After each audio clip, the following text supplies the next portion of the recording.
Good evening. Good evening. Lovely to see you all. And I would talk, but I'm European being champion, so I'm not one of the bottle. I think I'm a special one. I think I'm a special one. I mean, I don't think I'm a special one, but Jose does, so we'll do that. How is everyone this fine Wednesdays? How were your weekends? How's the week been going so far? It's lovely to see you all. I want to start by saying a huge thank you to Jan Melare and to Clouty for the follow. Very much appreciated.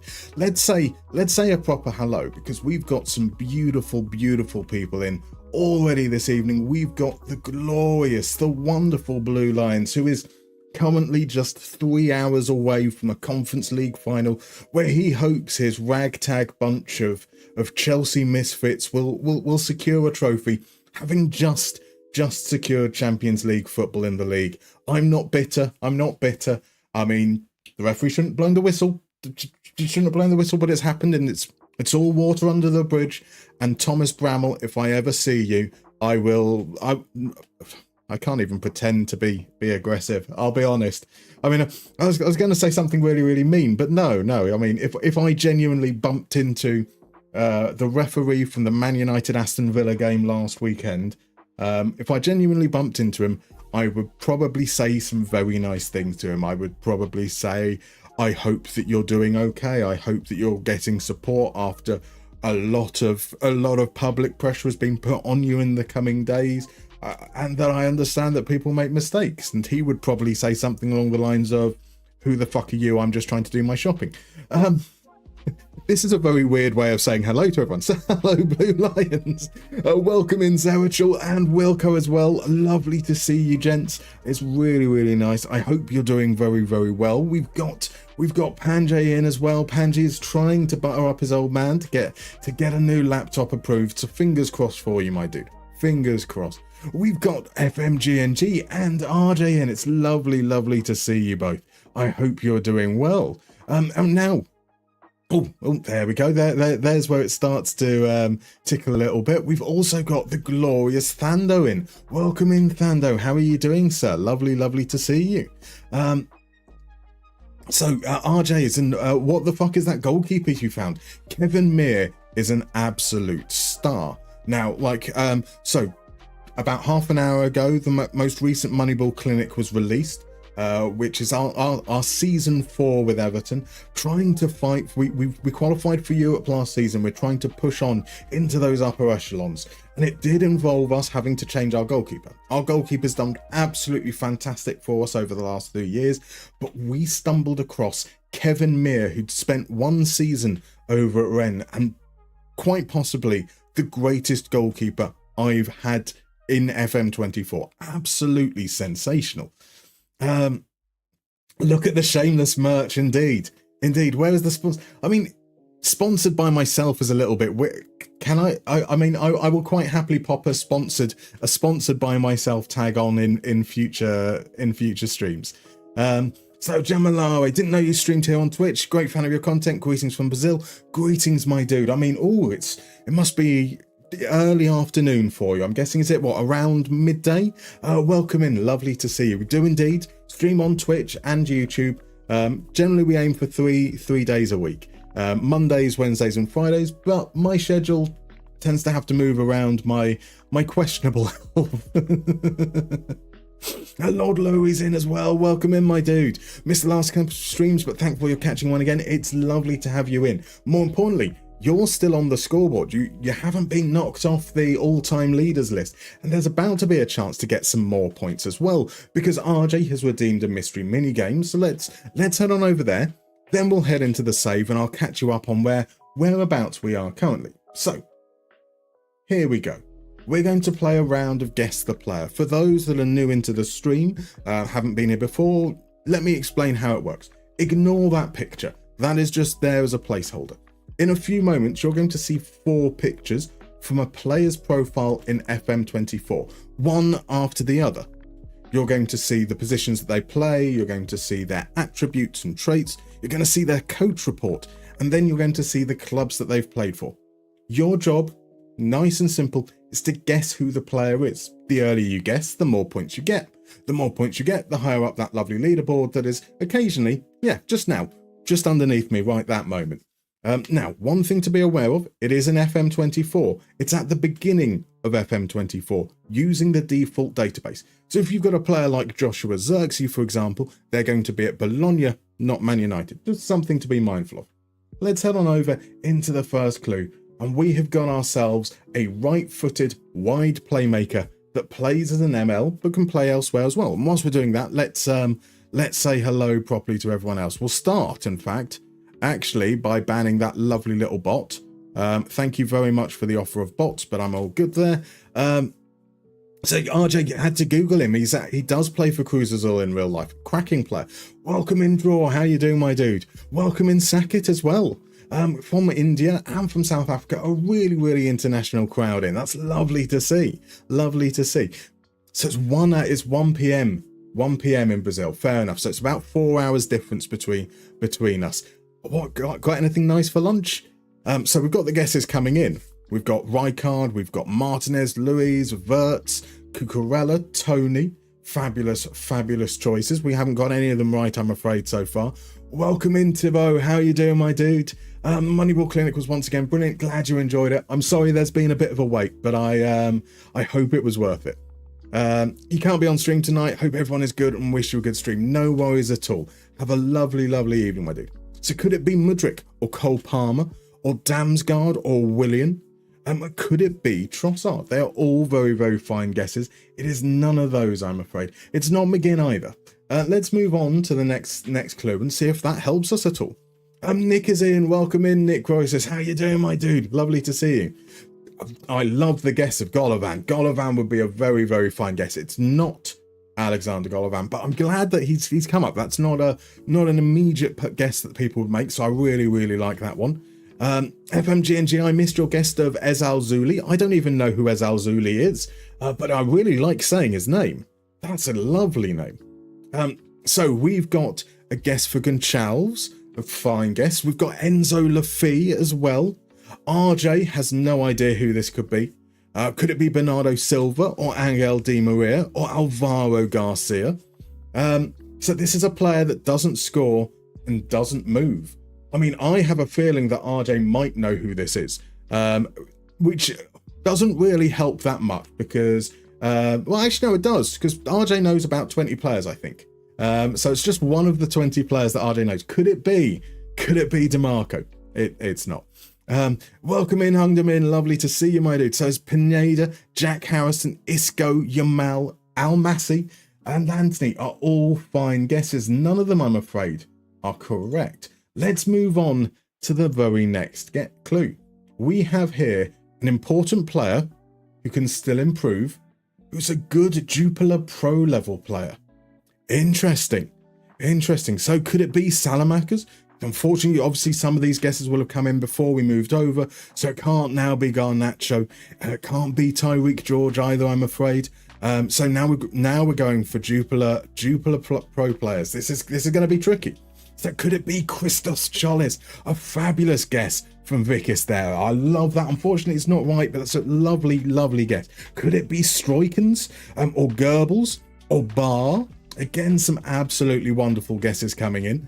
Jan says that Belgian knowledge fails me. That's understandable. It is a little bit tricky. Now, what I will remind you is that this is at the beginning of FM24, so the player might not be in Belgium anymore.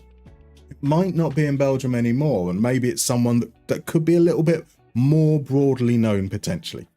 So could it be Verscheren or Raskin? The guess in for DMB. He'll appreciate it. Could it be De Ketelaere or Vanaken or Dooku? All fabulous, fabulous guesses, but sadly, it's none of those. Right, let's see if the teams will help. We've got the final clue coming up here.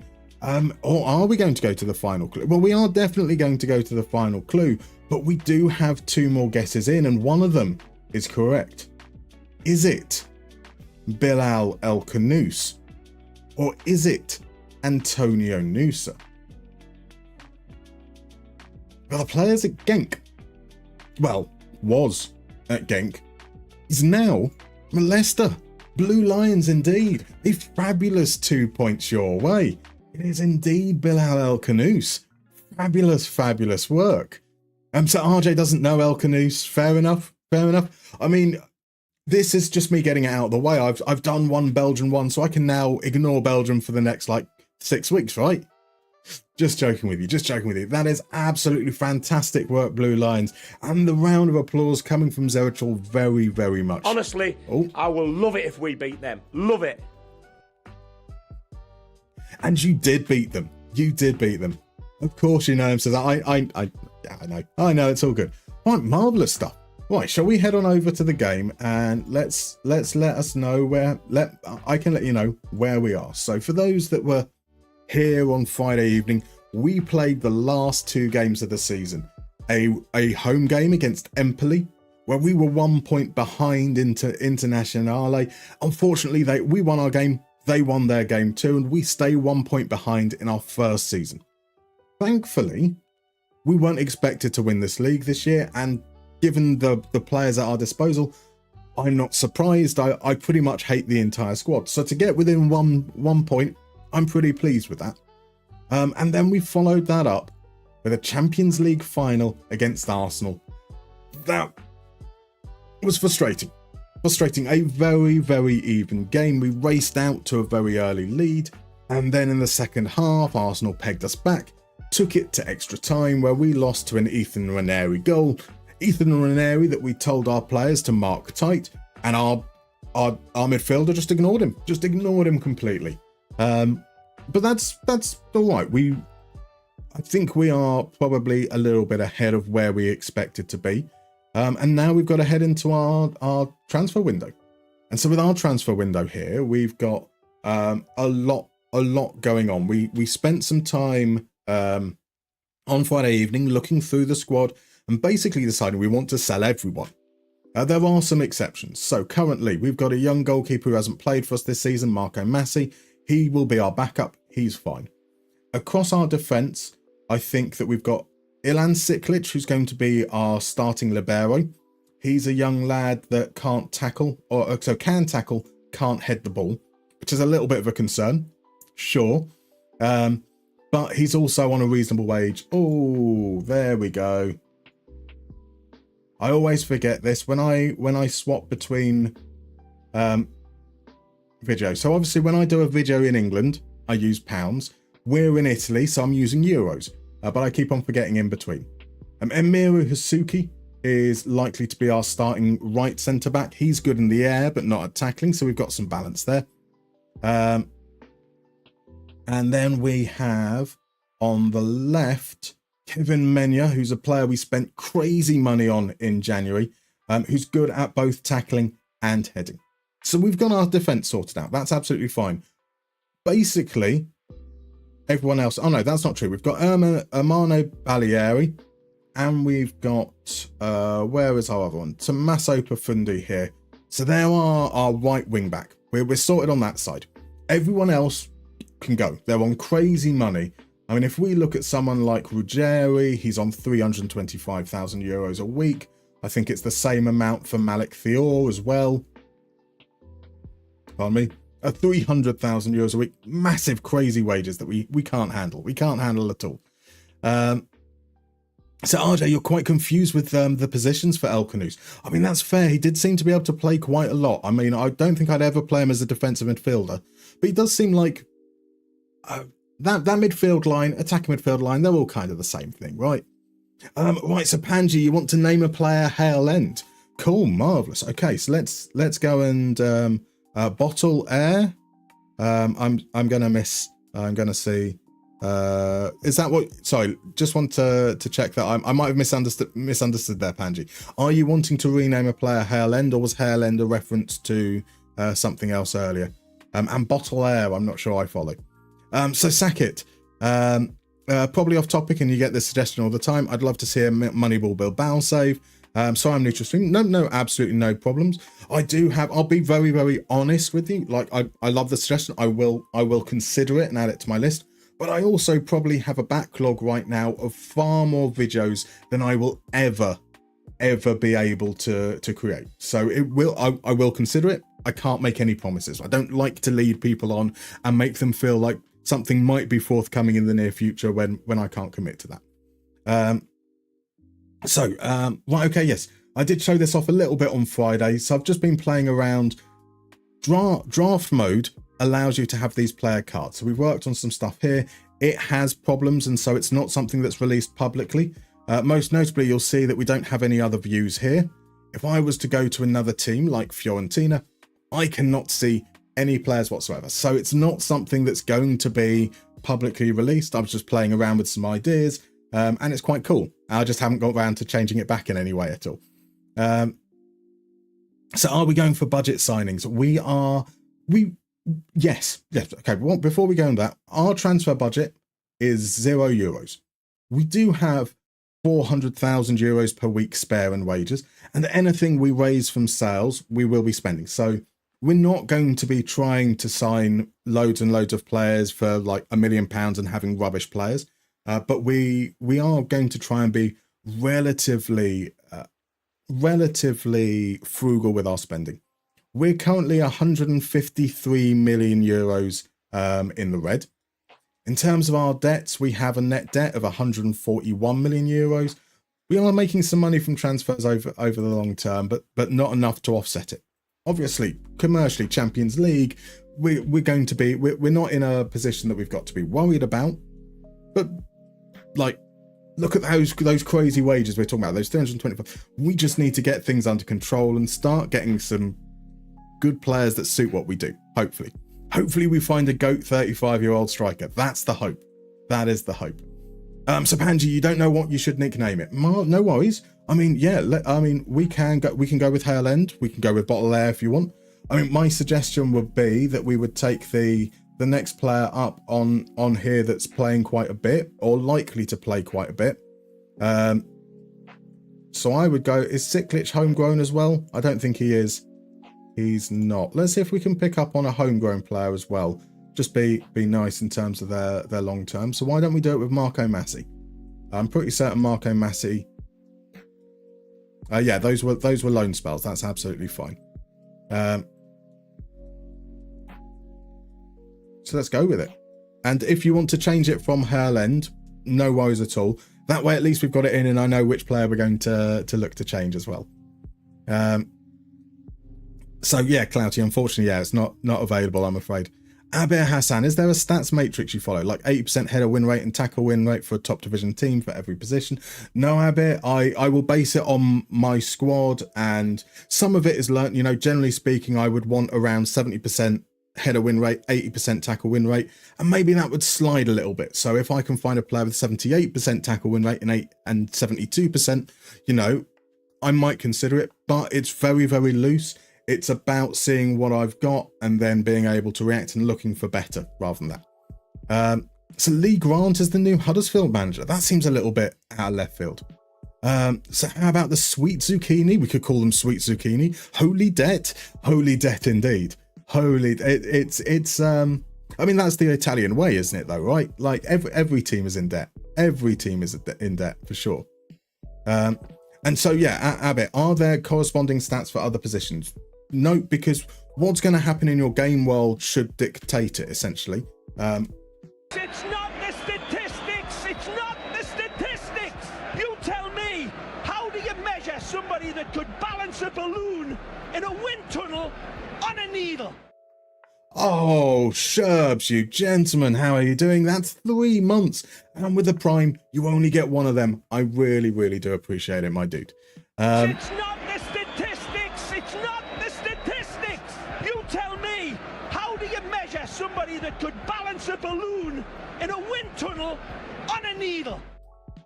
And DMB as well, exactly the same. That's with your Prime, but for 8 months is crazy. Absolutely crazy. You are a gent. Thank you very much. So Abir, yes, corresponding stats for other positions. Yep, it's going to want it to respond to your... It's not the statistics! It's not the statistics! You tell me, how do you measure somebody that could balance a balloon in a wind tunnel on a needle? And Dill. Oh my word, the Musterman. How are you doing, my dude? Lovely to see you. You're not answering this question. I am not answering. Abir, they do not want me to answer you. I don't know why. I don't know why they hate you. I don't hate you. I will answer you. That's going to be the the main thing. I'm not actually suggesting that at all. Yeah, so you want to adjust to your game world. You want to be able to see what's going on, because what happens 5 years down, what you're looking for is going to change time by time. So I tend to avoid templates. Follow the trawler. It's because they think sardines will be thrown into the sea. Thank you. God, I love Eric. I want a philosophy book written by Eric Cantona, like a whole filled out thesis, not just quotes. I want him to like fully flesh out his philosophy. I would absolutely read the hell out of that. Now, I mean, I think it might have gone because I'm a little bit slow saying it, but if you're not following Dill, go and follow him, because he is absolutely incredible, doing this wonderful save over in Portugal, trying to bring a Canadian touch with his recruitment. That's absolutely fantastic. You can catch up on it over on YouTube as well. It's just absolutely amazing stuff. Amazing stuff. I also, by the way, I want to say thank you, Ajur, for the follow. That's very much appreciated. And to Luigi, I do apologise that I missed that a little bit earlier. Thank you so much for the follow. Right, midfielders. Let's talk about midfielders. So we have Nico Gonzalez. Nico wants to leave, but he's very progressive and is creative, which is cool. Eduardo Bove also wants to leave. He's also very progressive, not quite as creative, but has been doing a little bit better for us, I feel, defensively in terms. That's his pressures there. If I was to keep one of them, I prefer to keep Bove. However, 325k a week means that's very unlikely.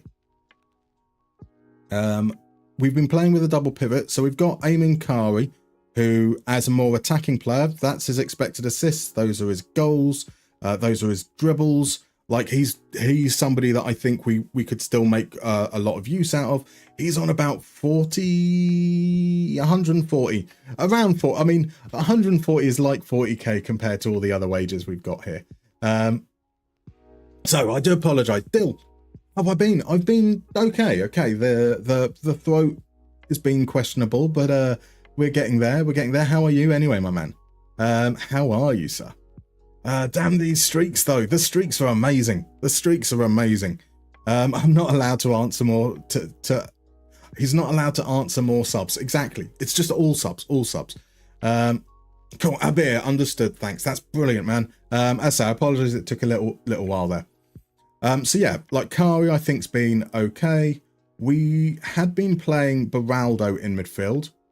So Beraldo had been doing quite well in that regards, and It's not the statistics. It's not the statistics. You tell me, how do you measure somebody that could balance a balloon in a wind tunnel on a needle?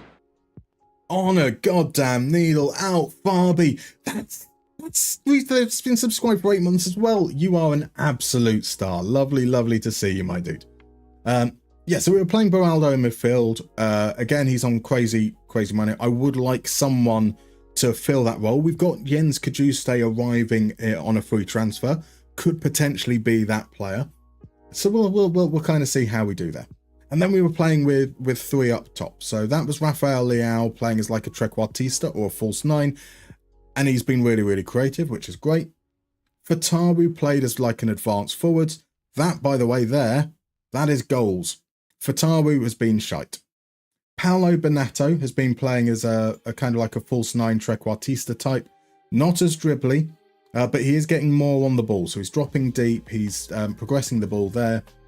We can see that he's being creative and decent from a goal scoring perspective. So very happy with Benato. Can certainly build around him there. These two haven't played really enough minutes. Elena Kana has been our main striker. He's been absolutely fantastic. Scored 31 goals, I think, this season. However, he's also on crazy money, 400k per week. And it was 31 goals. Yes, I can remember things. Sorry, as I get older, my memory is clearly getting worse. So the fact I can remember anything makes me happy. yeah, 400k a week means he's probably going to be sold, even though I'd love us to build around him. Diego Carmona scored the goal in the Champions League final. Dribbly, creative, okay at scoring goals. Someone, like as an advanced forward, as an alternative to Fatawu, he's definitely much better. So I think there's something we can work with there. And then Joshua Zirkzee, playing as a false 9 / trequartista. Again, getting onto the ball, doing the stuff a bit like Benato, but not scoring. That's kind of okay. That's kind of okay. It's not as bad as Fatawu in that regard.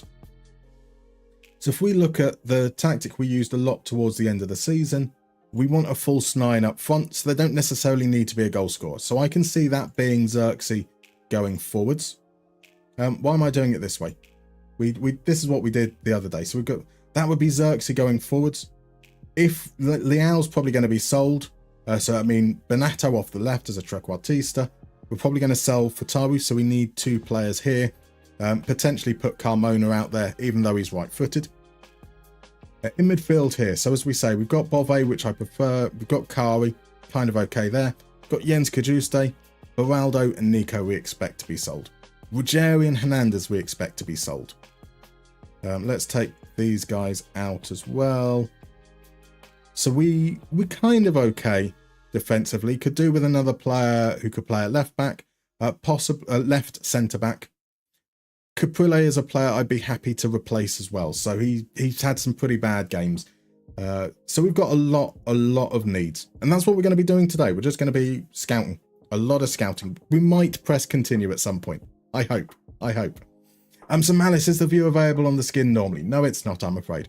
So as explained a few moments ago, it doesn't work when viewing any other squad other than your own. So it's never going to be anything that's going to be released publicly. Nobody told Fatawu he was supposed to score. Oh, I shouted at him a lot, to be fair. Granted, he can't hear me through a computer screen, and maybe that's the problem. Lord Lowry, last time you were here, we weren't fans of Beraldo. Has that changed? Yeah, no, it hasn't changed. He's been better as a midfielder, but we signed Kevin Menia because we were unhappy with Beraldo, and I think that I will be very, very, very happy when he leaves. Perhaps too happy. Right, let's do a minimum of 1,000 minutes because I can't be bothered to click down 100 times to reach 900. And what I'm going to do to start off with is I'm going to look through the players that are affordable and A- up. Because yes, we have a tactical approach we're using. We've got a formation we're using. But instead of filtering down to begin with, I want to see what players there potentially are and whether that might mean that we consider changes to how we set up.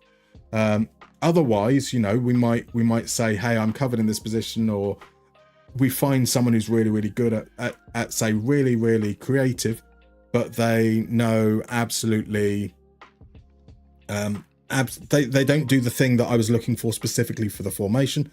But if I knew about them, then absolutely I would want to consider them. So that's going to be where we start, and then we'll start using some like data-driven, a more data-driven approach. Welcome in, Ayush. Lovely to see you. Glad you enjoyed the video. Really, really appreciate it, my dude. Pressing continue is overrated. My word, it is. And now, when I say affordable, I'm probably saying under 50 million. So, like, Dorian Masonov might be a player that is worth the 95 million he's there. There's no point looking. Even if we sell loads of players, I'm never going to spend that much, or at least not this summer. So first up, Jose Esparja could be. Almost certainly isn't. 55% header win rate doesn't seem to be a thing that I like. He's not someone progressive, so not like a potential for stepping up into midfield. Yeah, we can dismiss that one immediately. 50 to 58 is probably worth checking out, because maybe with some more scouting that'd be worthwhile. He's a right back / centre back. Again, can't win his headers. Is progressive. So I assume he's played mostly as a centre back, which he has. Attribute wise, he can't pass. First touch is okay. Nothing special, nothing worth us changing how we're going to play for that sake. Chouameni, affordable, that's great. Wages, absolutely not a consideration there. So we can pass by that one. Not for sale. 130k. Centre back isn't a priority, but let's have a look, see how he's doing. Oh, that's interesting. That's interesting. Nothing good comes from press and continue. Exactly. They should remove it entirely. I agree. El Amrani seems nice. /Nice. Get it. Beautiful stuff. Beautiful stuff there. A classic. Can we put them next to a player that plays for Brest? For the most childish of jokes that everyone has to make every opportunity it comes up. So Mr. Facto, welcome in, my dude. How you doing? So how would you do a lower league managers with Moneyball? I find it really hard to read stats from lower leagues. You got any tips, sir? Exactly the same approach. I mean, we started in Finland. We were looking at players that you know, their single digit attributes, and it's exactly the same approach. Identify what you're trying to do tactically. Look at the players you've got. Try to find improvements in what you expect them to do against the players you've got. So if you've got a right back that you're expecting to create chances, and yours is creating 0.11 chances per 90, look for right backs that are creating more. And it's just each one, take it one step at a time. Ashley Phillips, absolutely incredible. Like, that's a really good performance. Tackle win rate's a little on the low side, but his header win rate's very high. So that balances out. That's kind of a sacrifice you'd be willing to take. His possession loss numbers are bad, but he's on the ball a lot. They kind of make sense. When he's not on the ball, he's winning possession a crazy amount. He's progressive. He's contributing in the final third. He's conceding a lot of fouls.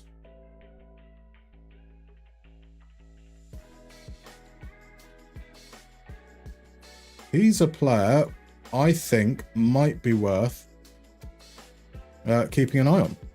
Might be worth just keeping an eye on. So sweet, back in, welcome in. Just watched your new video, noticed how you can go back to past seasons to see charts. How are you doing that? I'm loading up the save from that season. Nice and straightforward. So Panji, is this skin just for draft, Musterman? This is not, it's not publicly available at all, Panji. I was just playing around with some ideas. I haven't reverted it back. So Sandoval. Now this is a league we don't have loaded, so we can't really make much assertion. Now if he was coming out with like a really excellent charts, even though the league's not on full detail, maybe we'd consider it. But nothing special here, so we can pass through that one. Alan Osan, a central midfielder, playing as a central midfielder, but I'm guessing in an attacking capacity. If we look at him in a defensive capacity, not really contributing much. And attacking, not really contributing much either. Abakar Silla, 147 million. I mean, he's a good player, but he's never going to be worth that. Jean-Claude Terrien, I assume this is going to be for the second team. It is indeed. So we'll pass by there. 75, 140, 44 for Alex Tremble. Alex Tremble, contracted to Burnley. As a fullback, doesn't seem to be doing anything in the final third. Definitely a more defensive option than an attacking one. I don't think his defensive ability is enough to warrant us wanting to consider changes. Wimmer, 68. Fabian Burke. Let's have a look there. So Reswinall, welcome in, my dude. I've been following the Moneyball approach for quite some time. I haven't never been able to get into this way of playing the game, but the delay in new release gave an opportunity to try this out. I must say I quite enjoy this. I wanted to clarify a thing from you though. How do you identify younger players to buy for the youth teams? In most cases, their stat data is not available. So, like what we've done in the most recent series with Everton, we've signed players like Brian Tisserand. There's going to be another one that we look at as well in the next episode. it's all about finding players that are proving it. So you're looking for 16, 17-year-olds that are playing first-team football at a lower level. When you're trying to sign players, you want to go on evidence rather than speculation. So it does mean that there's a smaller pool to look at, but that's also quite useful because it stops you from hoarding wonder kids and creating this situation where you just become like this wonder kid farm that no teams really manage to do. So Black Shadow, why is it not public? Many reasons, Black Shadow. One, I've retired from skinning publicly. Two, that's one. Two, I don't know how numbers work. And two, like with what we're doing here, there's a lot of playing around with various things. The squad screen on here doesn't work. Like it has issues in other places, but it's perfectly fine. So this, for example, this is cool. I can use it on stream. I haven't changed it off. But if I'm actually playing a game where I need to look at players in another team, I can't. And so that's something that could never be released publicly, because I mean, like the number of questions, it would just be painful. No matter how many times I put something up going, hey, this is the problem with it, you will still get 100 billion questions every damn week. Right, Fabian Burke is who we're going to look at next. That's 9% header one win rate. Nothing wrong with 9%'s beautiful. Just what you need. Just what you need. Cool. Fabian Burke is an anchor. Anchor with an A. Let's have a look there. He's not been particularly special. Doesn't win his tackles. Doesn't win possession. Is safe on the ball. Yeah, nothing special there. Matches Nunes is on 1.2 million a week. I'm not going to even entertain that as an idea. Ernest Nuama is a bit more in the affordable range. He's been playing as a winger primarily. He is a very dribbly boy. He's left-footed. We did need left-footers. He's been scoring at a rate that makes Abdul Fatawu. Everything makes Abdul Fatawu look bad. Abdul Fatawu makes Nuamar look good, but isn't necessarily the most prolific there. Might be worth keeping an eye on. He could be an upgrade in an affordable area, even though if I'm not necessarily that excited by him. Pedro Gonçalves is now 33. 125k a week is certainly manageable. Been playing centrally most of the time. Do I think that... I mean, those performances are good. 0.38 goals, 0.25 expected assists per 90. That's quite nice. His pressuring is okay. Players in central positions don't dribble as much as players out wide. That's kind of understandable. Can play up front, so could be a false 90 type of player if we wanted to. He does have the balance, even if he doesn't have the strength. He has a few traits. Just a few of them.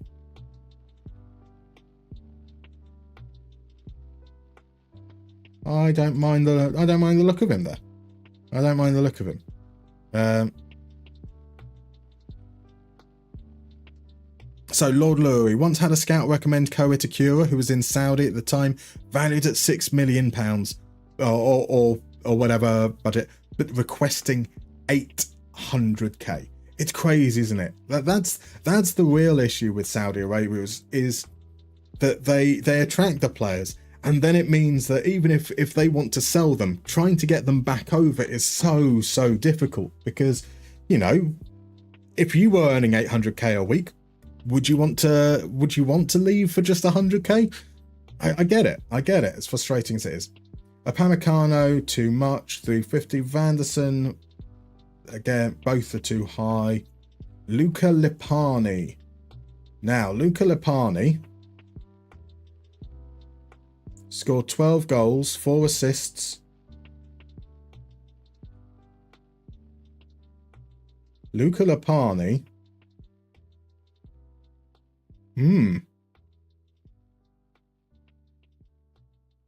Okay, yeah, I like Luca Lipani. Anything to be worried about here?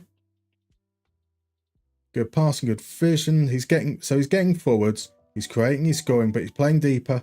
Dwells on ball is a little bit of annoying, but he is someone that likes to move between the lines, which is cool. Fairly susceptible to injuries, but that's only fairly susceptible. That can kind of help with rotation a little bit in some regards. So how do you evaluate the player's stats taking into consideration the play style or role that they play in their clubs? So in terms of realistically, right? So this is a question that comes up quite a lot. We look at someone like Luca Lipani here.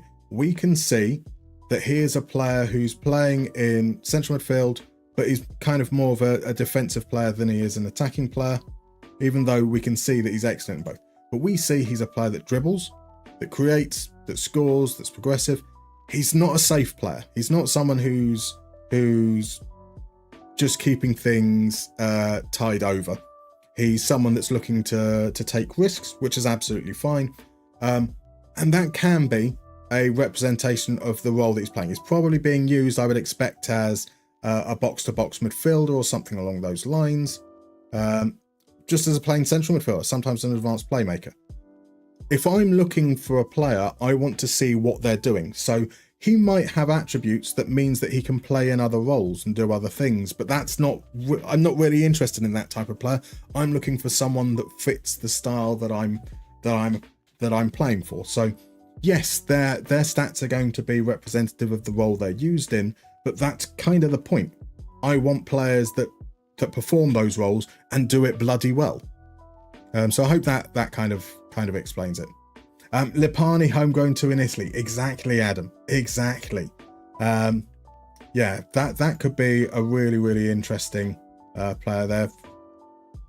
Genoa, Sassuolo, Atalanta. So he only just moved to Benfica. So just moved last summer for 31 million euros. So I expect if his valuation there, it's going to be near the higher end because, you know, they've only just signed him. But that's certainly doable.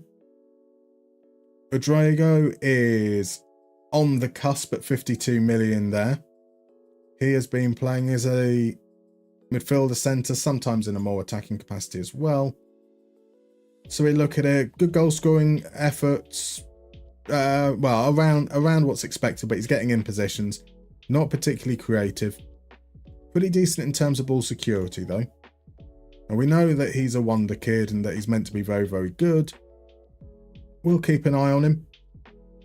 There's nothing there that chases me off. I'm not sure he necessarily fits into...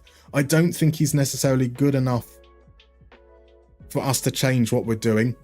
We'll have to question whether we think he's going to fit into what we do. RJ, if you were getting paid 800k per week, I'd come back for 100k after 1 week. 800, I have enough for my entire life. Well, I mean, that's it, isn't it? That's completely fair. I reckon that if I could earn 800k a week, I would probably stick it out for maybe 3 months before then retiring for life. Well, I say retiring for life. I'd then just play Football Manager for the rest of my days. It'd be perfect. So no nonsense centre back. As a centre back, he doesn't win his headers. That's not a consideration I'm willing to go with. Diaz might be in the affordable realm. Also can't win his headers. Played a little bit at right back. Now he's proven that he can be progressive in a centre back spot. I don't think he's special enough for us to consider changing what we do, so we can pass on that. Hincapi 81 million, Yilmaz Gil 90 million. Ricardo Roca is a player that we were looking at previously, a player that I quite like the look of. His performance hasn't necessarily improved. What we liked was that his tackles one was really good, his progressive passes are really good. Actually, yeah, possession one's okay, because if you're on the ball in the 95th percentile, fewer opportunities to defend, so you're going to have lower possession one. He's okay still. He's okay still as possibly a more defensive option. The Beraldo replacement potentially. We'll keep him on there. Not necessarily sold on him, but worth thinking about. Right, Simic here. Tackle win rates okay. Header win rates good. Progressive. possession lost, as I said, I don't mind below average possession lost if the passes completed are up here. If he's someone that's on the ball a lot, that worries me a little bit more. Given he's at the cusp of where I'd be willing to consider for transfer fee, probably not a thought there. So, Nick, you're currently running an Athletic Club Bilbao save in the Netherlands, where you can only sign Dutch players using Moneyball. It's hard. I can imagine so. I mean, are you doing it completely Bilbao-esque, so you're sticking to a specific region of the Netherlands as well, or is it just anywhere in the Netherlands? This skin looks really nice, man. Tar very much. I said apologies, it's not publicly available. There are offshoots of it that are available for Patreons, but the primary skin that you see here unfortunately isn't public. So Jan, the possession loss stat could be low like that because his team has could be low like this because he plays in a team that uses high tempo or dribble more instructions, isn't it? You wouldn't expect if you're playing at a high tempo and you're dribbling more, you wouldn't expect possession stat could be low as in it's bad rather than doesn't lose possession often. That can be a representative, but again, if I'm looking for a player to keep the ball safe, I want evidence that they can keep the ball safe. It doesn't matter if potentially they could. Maybe their attributes suggest they could, but if they're not showing me that on the pitch, there are plenty of players elsewhere around the world that are going to be able to settle in immediately, and it removes an element of risk. So Zerachel, isn't that what the Dutch player did in Chelsea? What did the Dutch player do in Chelsea? Bogard or whatever his name was. Yes, indeed. I think there had to be a little bit more to it as well, but yeah, that was wild. I mean, he's had a pretty awesome career up until then, like at Ajax and Barcelona. I mean, I'd probably do the same as well. 100% reasonable. What's his name at City? The keeper. Who's the keeper at City? So, sorry, Louis, are you rooting for anyone in the final later? Personally rooting for Betis. As a West Ham fan, I want Fornals to be the first two-time winner of the comp. That's fair enough. I just would like it to be a good game. I really don't mind either way. I'm sorry, Blue Lions, if you're still around. I know that's not the answer you want to hear, or any of the other Chelsea fans want to hear. But yeah, as far as I'm concerned, like, I'm not a big fan of Anthony. And the things that he's done in his personal life, but I could say that about a number of players across the world. So I wouldn't hold that against Betis. I just hope that it's an open and enterprising game and that it's entertaining. I know that's very boring, but yeah. Right, Merlin here. He's creative. That's pretty much all I need to see. Let's add this bad boy onto that. We need left back. So Merlin doing a good job already. He's winning his tackles 79%. He's creating chances. Perfect.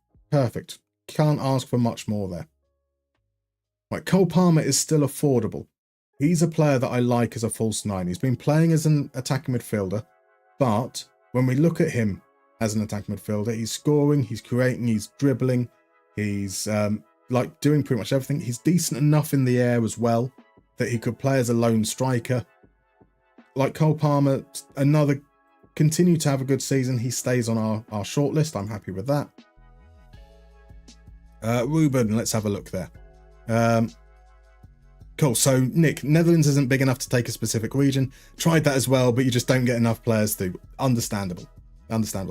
So Sui, just wanted to say I absolutely love the Everton series. Just every Moneyball clinic you do above one season, sensational. I'm glad you enjoyed it. Thank you very much.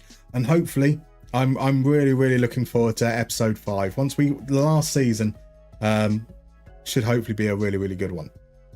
So Cudicini, Ranieri didn't want him. He knew he wouldn't get the same contract elsewhere. Sorry, Cudicini as a suggestion for the goalkeeper at City. Fair enough. I can't remember that, I'll be honest. Ranieri didn't want Bogard. He knew he wouldn't get the same contract elsewhere, so he honoured his contract. Exactly. Welcome in, Morton. How are you doing, sir? How's your week been? Glad you enjoyed the video as well. Lovely to see you. Quentin Merlin, that stash game is a crime, man. Well, let's have a look at Quentin Merlin's stash again. How you doing, Benny? Lovely to see you, my dude. Now, if you don't know Benny, you're missing out. Go give the good man a follow. Now, he does play Football Manager, but also plays a variety of other games. We popped along, I can't remember if that was a raid or whether I was just tuning in the other evening, watching a little bit of MLB. No, it wasn't MLB, it was Out the Park Baseball. That was great fun. Just a lovely, lovely gentleman. Absolutely worth a follow. I mean, it's bad facial hair. How old would he have been at the start of the game? 2023, 9 years ago. It would have been 20. Oh no, 21 isn't a good enough excuse to not be able to blow facial hair, to grow facial hair. Yeah, that is pretty criminal. Pretty criminal, to be fair. Either the week Stash has to go or Merlin's got to go. Stash is indefinitely on the shortlist. It doesn't even connect, man. I mean, I don't. Maybe there's a small part of me that doesn't want good facial hair in the club. You know, I'm quite insecure. I want to make sure that I'm the only one with the ability to grow a full beard, hopefully. DMBase City have that third choice goalkeeper, late 30s. He's just spent the last decade so as a reserve, getting the big bucks. Scott Carson. I've always assumed that Scott Carson is there because of his leadership credentials. I think he's a good character to have around the training ground. I don't think he gets crazy money, does he? I mean, every footballer earns crazy money at that level, but you know what I mean. Hung Min says Anthony's the GOAT, gonna turn Cucurella into Paella.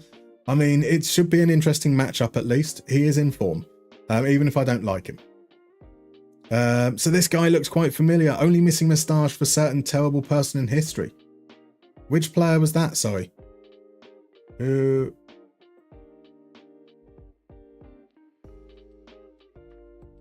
Okay, I think I can see it. And now it looks. Now this is bad timing, unfortunately, because we're about to head on to a break, and that now looks like I'm just ghosting you at that comment. So I'm not at all. We'll be back in about 3-4 minutes. Yeah, I will see you guys shortly.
And we're back. So I do apologise. Luca, Stinger gave me a villain Moneyball save to do, and you're loving it. Fantastic. Signed a player using the central defensive midfield stats from a previous video, and he's been great so far. That's good to hear. Your hardest challenge is finding players from top leagues and who have actually played a lot of games in the current season. Now, I would suggest, Luca, that if you're managing a team like Fulham, it's going to be really, really tricky, as Nick will probably back up as well. The wage structure in Netherlands is very, very low. So you probably want to be avoiding the top leagues and looking at some of the next tier down. You want to look for elite players in places like the Polish the Ekstraklasa, maybe in like Denmark or Sweden, Austria, those kind of, look for the good players there that you'll actually be able to afford to bring in on the wages that you can operate in. Whereas looking for players from top leagues that have played enough minutes and willing to drop down is always going to be a very, very big challenge. And so RJ suggests that we should sign just players with stashes. I do like that idea. I do like that idea indeed. Do I remember Alexi Lalas? He had a magnificent beard. He did have a magnificent beard and wonderful hair. Just shame he's an absolute horror show of a human being, really. But that's the way for Americans. You either go on and become like a hippie, or you become a grifter. And he's made his choice. And I think that's the route for former football players. Must be something to do with concussion. Mark Gay doesn't win the ball much, but that's because he's on the ball a lot. 80% tackle win rate, 75% header win rate, reasonable wages. I say centre-back, again, isn't an area that we're finding a lot of centre-backs, and that's not necessarily an area we need to focus on. So here we go. This player looks familiar, potentially. Spanish dude, Ruben Ruiz. That wasn't the one you were talking about, because we didn't see his surname on the sheet. I'm just talking. I'm just talking. Right. I do apologise. Let's head on over. We've got a mystery mini game redeemed by Zeratul, so we'll go and do that in a second. I will catch up a little bit on chat though first. So Scott Cuss must be on about 30-40k as a minimum. He's played one game in 6 seasons. I mean, isn't that the dream? Like, for a club as well, to have an emergency goalkeeper there as an option that you doesn't get upset about not playing, someone that's got experience, and you don't have to worry about that whatsoever. You can develop young goalkeepers and farm them out on loan, sell them off to Southampton for crazy money, even though they've never achieved things, whilst constantly just having this old fellow on there just in case. So we need to sign Joe Willis for the stash alone. I will take a look at that there. Joe Willis. Is Joe Willis in our game? Sadly, he's not. So we can't find out. I will look that one up afterwards. I need to see good stashes. Squirrel, no, the stream was on a break. Welcome in, my dude. So when I have breaks over on Twitch, I take them because that's an opportunity for me to stand up, and make sure that I keep moving. A little bit of a break from the screen, a chance to poison my lungs as well, unfortunately, and all that malarkey. So about every hour, there's usually a 3-minute break. And DM Basis said, did someone say the extra class? Or whatever the question was, it's the right answer. There we go. Right. We are going to play a round of, we haven't done Missing 11 for a while, so let's play a round of Missing 11. Anyone who's new into the stream or hasn't been here when we've played this before, the rules are pretty much straightforward, right? In a few moments, just underneath me there, I'm going to reveal the team and opposition from a game some point in history. You've got to work out which players were in the starting lineup. Now, the numbers on the shirts in that lovely little graphic there is how many letters are in the player's surname. You need to spell the player's name correctly. However, you can use all uppercase, lower letters, all lowercase, mixture. If a player's got an accent in their name, you can include the accent. You don't necessarily need to include the accent. It will all pick it up either way. It is, however, a case of fastest finger first. So in a few moments, I'm going to reveal the team, and then let's head into it. And that team is Tottenham Hotspur against Chelsea. Now, this is a game from a little while ago, back in the League Cup in 2008. And if you can guess why this game has been chosen, what's significant about it, you will get a bonus point as well. And now we've got the guesses coming in. So, some joke guesses in with Valderrama and Lewis, and then Zerachul. This is the kind of game that Zerachul likes. He's picked up on Ledley King. He's picked up on Jermaine Jenis. He's even got Didier Zakora. Berbatov played indeed. Malbronk did as well. That's beautiful. Lord Lowry coming in with a little bit of Robbie Keane as well. Spurs' last trophy before the Europa. FMG gets the bonus point as well. That is indeed correct. Maybe I'd set this game up for last week, but didn't get round to it. That's a damn bassist has picked up on the Scottish Cafu. It was indeed Alan Hutton at right back. Could it have been the world's best team versus the world's worst team? Don't be so rude about Chelsea, but they were quite good back in 2008. So G&G has also picked up on Paul Robinson in goal.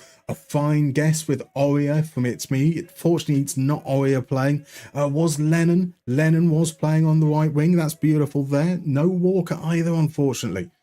Pascal Chambonda, sensational, playing at left back for the final, which is a little bit of a surprise.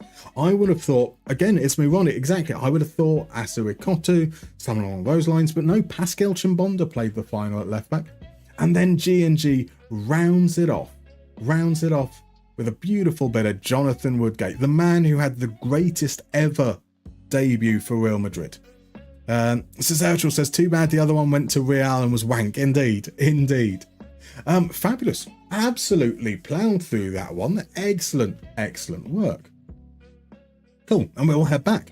So Ruben Ruiz here is a very weird player. He's an attacking midfielder, right? They reckon his best role is as a ball-winning midfielder. He's certainly been used in an attacking capacity where he's been scoring goals. Is this the Spanish new gen Scott McTominay? He can't tackle. He doesn't pressure. He's reasonably safe on the ball. He doesn't seem like a ball-winning midfielder in any way whatsoever. He's just got aggression and bravery, right? Okay, I see why. Yeah, he's not that at all, but seems perfectly reasonable. Gets forward. We are looking, as we say, we've got Kare, we've got Kari, we've got Bove, but we are quite happy to look at players if they come available, and Ruben could potentially play that role a little bit like we'd identified with Lipani as well. At 12.5 million, 8.5 grand per week at the moment, that definitely certainly feels affordable. How about Jesus Vasquez? We need a backup left centre back. He wins his headers, he wins his tackles, he's not on the ball much, and oh no, that's a no for me. So this is what you were talking about, Gianni, do apologize, I've got your name wrong there. He might be fine. He's clearly asked to play the ball long a lot. So he's not on the ball much, but he loses a lot. He loses the ball once for every four times. I have no evidence that he's going to be able to play in a more possession-oriented system. So even though he does the basics for a defender, tackling and heading, I just can't feel comfortable with that as a signing, even at £4.5 million. Thank you for the follow, by the way, G2 Sniper. Welcome in, my dude. How are you? Lovely to have you aboard. Right, Francisco Cazorla. Obviously a good name. He's a wingback. He's unambitious. He doesn't create or get forwards. Not interested at all. Last couple of players potentially in that A-grade band. We've got Sam Riches. His contract is about to expire. Currently playing in Switzerland. Very dribbly boy. 22 years old. Wins his headers. I don't feel like he's the answer. I don't know what the question is. I don't feel like he's the answer. Yeah. The reason why I was tempted to pay attention to him was because he's a free transfer. But no, he's not. He doesn't really fit in with what we're looking to do. So there we go. Okay, so we've got a few players shortlisted there. I do want to remove players that we... Do I want to remove anyone? No, we can keep the other players on the shortlist that we were looking at. Now we're going to start looking at players lower rated, but specifically based on set filtered metrics. Right, so 13 goals, ball winning midfielder, sign as a proper striker. It's the Spanish Scott McTominay. Benny, unfortunately, every 2 years you're reminded of Lallis. Thanks, Fox Sports. I mean, I dislike Alexi Lallis, but I also, by the same token, I'm glad he's not quite as insufferable as Joey Barton, which is essentially, I feel like, the best equivalence. The central defender and right winger, that Jesus Vasquez, was it Jesus Vasquez? Jamie Vasquez, central defender, right winger, and he's left-footed as well. Clearly a no-nonsense centre-back is what you want. I mean, actually, is he really good in the air? He can't finish for toffee. Bad movement, bad composure, bad first touch, awful technique. There isn't like a secret hidden wide target man in there. I was hoping maybe there could have been. Right, so let's have a look back here. We've shortlisted a few centre backs, so I'm not majorly fussed there. Left wing back, right winger are the main positions I want to focus on. So let's say accomplished. You're not going to get many natural wing backs. Now I'm going to compare Theo with Ruggieri so I can see what both of them were doing. Wrong Ruggieri. We've got 2 Ruggieris. That's... How many players does a squad need?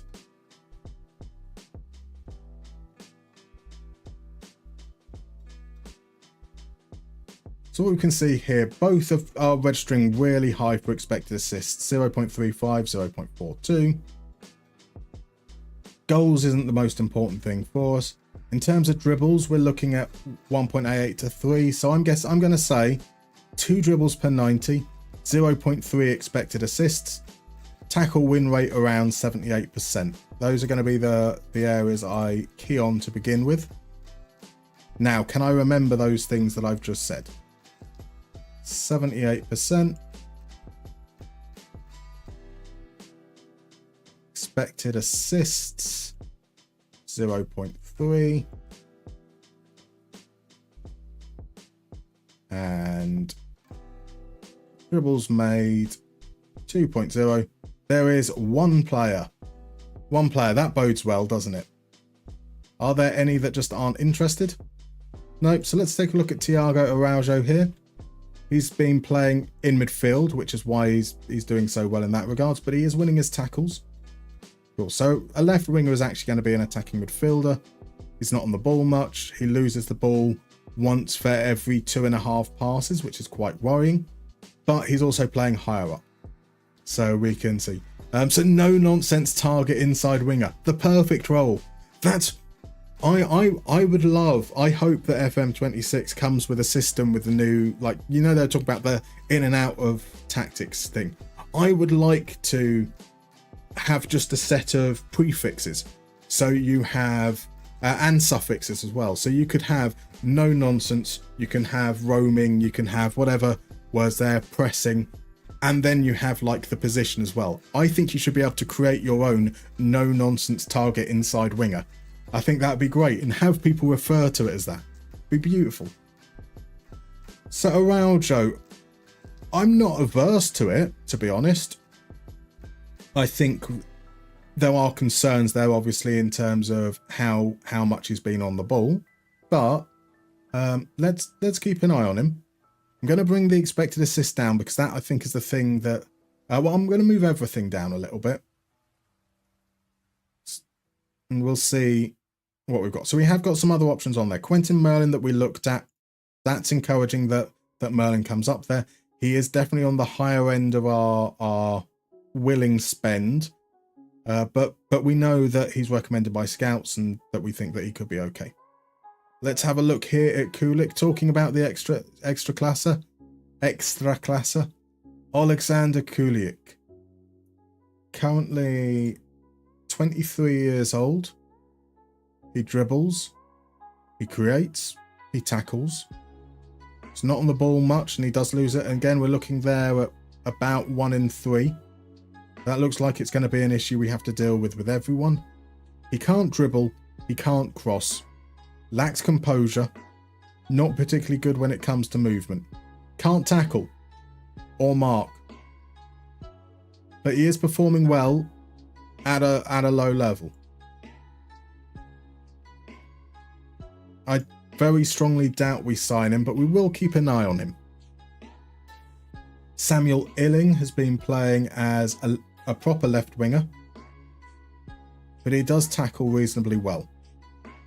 Does position 1, not bad for, well, pretty good for an attacking midfielder. That would be quite bad for a defender, obviously, but he's doing okay in that regard.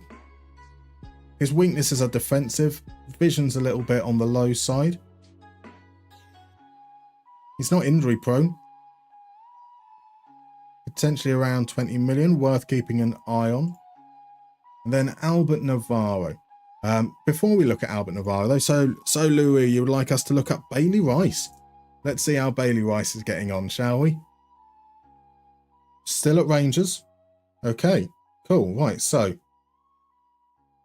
let's start here. We have had him. He has all but one season been at Rangers. So spent a season on loan in 26-27 in the Championship with Coventry. Did quite well. 6 assists in 45 games. Isn't too bad. Reasonably solid. Returned to find himself back in the reserves. But okay, so that following season, 27-28, he's started to establish himself in the first team. We've got another 6 assists in all competition season in 27-28. Seemed to play quite a bit in continental football the following season. Not quite hit the heights in terms of assists, but is getting regular playing time. This was a decent season. I'm guessing there's an injury here. Just the 28 appearances, 5 assists. So the 20-30-31 season. No. Nope, didn't have an injury in that season at all. Just found himself out of favour. And this season just gone. Again, continental games picked up his numbers there, and he scored a goal finally. Let's have a look at how his performances have been. We don't have any scouting on him, so we won't be able to tell anything accurate from his attributes there. 53 caps now for Scotland, not too bad. Seems to be doing very, very well as a water carrier type of player. Winning his tackles, possession won, possession lost is all good. It is being mindful that he's not in a league that we have loaded here at the moment. So, you know, this isn't comparable to the players we've been looking at, but it's still good. I mean, we've seen a load of inactive leagues with rubbish pizza charts. So there's still seems to be doing pretty well there. These attributes aren't scouted, so he's not going to be that good. But we can tell that his weaknesses are dribbling and penalties. Yeah, seems to be all right. Seems to be all right. Cool. So Zeebsin, welcome in, my dude. Lovely to see you, mate. The name Bailey Rice makes me wonder what creamed rice but using Baileys instead would be like. Well, that's a good shout. That could be. I mean, like you wouldn't use all Baileys, right? So, but you just add it to the mix. Yeah, I think that would work quite nicely. That would work very nicely. Tad, welcome in. Lovely to see you. So is there a new update on the skin? So Tad, let me pop the bit in thingy what's it over there. So what's on stream isn't publicly available, as I've mentioned in various videos and stuff that I've publicly retired from skinning, but Patreons do get access to stuff I use on stream, but it's not necessarily a complete skin. So something like this isn't available in its current form because this page doesn't work for any other clubs. But if I'm playing around and I'm trying out ideas in my own free time, they're probably going to end up appearing whilst I'm on stream. So that's kind of the situation we have here. Where were we? We were looking at Navarro, was it? Oh, Albert Navarro. Not quite Declan, but a solid player. Indeed, definitely a solid player. Maybe at least the second best Rice. The second best Rice is not a bad place to be. It goes Condoleezza Rice, Bailey Rice, Declan Rice. That order, no questions. Right, Navarro's been playing as a left back. 7 assists is pretty decent. So he was below. So 0.3 expected assists was where we started. He's above the 78% tackle win rate that we were looking for. He's above the 2 dribbles we were looking for. That's quite encouraging. Adaptability issues, but no injury problems. Possibly under 15 million. Looks like an affordable wage. Albert Navarro, I think, might be our first choice. I'm really encouraged by Navarro. It largely helps that I've not been encouraged by any other player, to be fair. So yeah, okay, that's not too bad. Now, for a right winger, like Fataru isn't the player we want to judge on. We haven't really found a player that we want in that regards. The closest is probably going to be Carmona. So sometimes we'll play up front, sometimes we'll play out wide as an inside forward type of player. So we're going to use that as the basis. Not maybe as good as a goal scorer. So I'm going to say about 0.4 goals, 0.2 expected assists. And again, we're looking relatively low because when they play in a striker position, they're more central, so it's fewer dribbles. So we're going to say 2 dribbles. We'll use that as our starting point. So we'll say accomplished, dribbles, 2 expected assists, 0.2. Goals per 90, 0.4. There aren't any players. We've only, again, our pool is a lot larger than it was before. We've got about 800 players that we can look through, which is better than we had in January, but it's still not encouraging. Still not encouraging at all. Oh, Thomas Muller rice. I do not want Thomas Muller's creamed rice. I'll be honest. That's a choice indeed. Slim pickings. It does feel that way. Damn basis, Modric to Rangers. If he can bring Vinny with him, we might do all right next season. I mean, Modric to Rangers would be an incredible move. You'd love that. Gotta love that. Ease off tackles as in. Welcome in, my dude. How's it going? Been long time no see. Lovely to see you in, my man. How do you feel after the end of the season? Do you feel this has been a season that Fulham have made progress? Do you feel like it's a season that had promise and kind of flitted away? I'd love to know. Yeah, I'd love to know where you stand, because it feels like a funny year for Fulham. Muk Modric. Oh, it's a great name. It's a great name. So ease of tackles, all good. Just got back from work. Fair dues. Now a chance to relax. A DM base, it's not happening, but according to Guillem Belag, he didn't say no. And apparently if we hire Ancelotti Jr., a few players want to come with him. It won't happen, obviously. I mean, that would be quite exciting, though. That would be very, very exciting. Would it? It's all good and well the players wanting to come, but if the opportunity to sign Modric is there, that means you'd probably go, yep, fine, we're going to ignore our wage structure and we're going to offer him whatever it takes to bring him in. And then that can have a knock-on effect. So, it could be a poison chalice, potentially. Roman, welcome in. Thank you very much for the follow. Lovely to have you in. Who are you playing with in FM at the moment? Ease off tackles. Progress, yes. Petered out painfully after a great first 25-ish games. Should have had more, but feel like 12th is very unjust. I think that seems fair. I feel like anywhere from 8th to 13th could have been anyone. A lot of very, very good teams that I'm guessing all probably feel a little bit disappointed to have not quite been able to push for Europe this season. Claudio Hermosilia.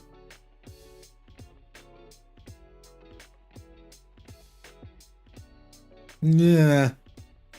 He's not special, and for 94 million, I'm certainly not that keen. Samuel Edozie has been pretty good at Juventus. playing as just a regular midfielder rather than an attacking midfielder, and doing basically everything. I guess if we were to sign him though, 180k, probably going to be looking at around 250, which might be a little on the high side for us, but could be affordable. So we'll consider it. I'm going to roll this down to competent. That also gives us potentially Emmanuel Farai. Emmanuel Farai is right-footed, been playing as a central attacking midfielder.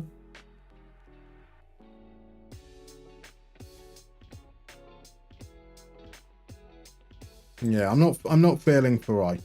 I'm not feeling Farai. I'm going to... Right, Carmona had 0.19, so let's move that down to 0.1. And let's see what options we've got there. See if maybe there's someone that's just below 0.2 expected assists that we'd consider. There is an Italian. That's always a good sign for homegrown reasons. Lazzaro Musi. Lazzaro Musi is right-footed. Been playing out wide. He is just at that 0.19. Goal scoring's good. Doesn't pressure, which I don't like all that much. Maybe worth keeping an eye on, even if I'm not all that enthused. Pardon me. So RJ Edozie was okay-ish this year in Anderlecht. How is he getting on? Because he was another one of those Southampton signings, wasn't he? Where Man City were selling all their academy players to Southampton, and it feels like none of them have really quite worked out. But it's good to hear that he's had an okay season. So he's off tackles. Yeah, it was a case of big teams not performing. Any of us, the bus stop boys, Brighton, Brentford, could have finished anywhere. Far too many points dropped from promising positions. I think he dropped 30 points from winning positions. Oof. Oof. Wilco, is this skin at 95% zoom? No, it's not. It's at 100%. I always play with 100%. Why'd you say at 95%? Right, Rafael Gonzalez, another right-footed player, been playing as a striker, been scoring like crazy in Austria, but also doing it in the Champions League.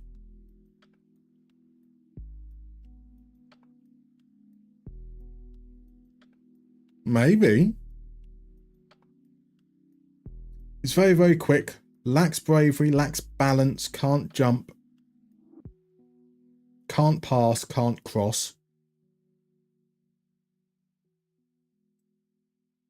If the goal scoring performance alone, he's worth keeping an eye on, even if I'm not necessarily feeling all that keen. Can he replace our 400k per week boy? No one can replace the 400k per week boy, unfortunately. Amarami's come up again. He's left-footed.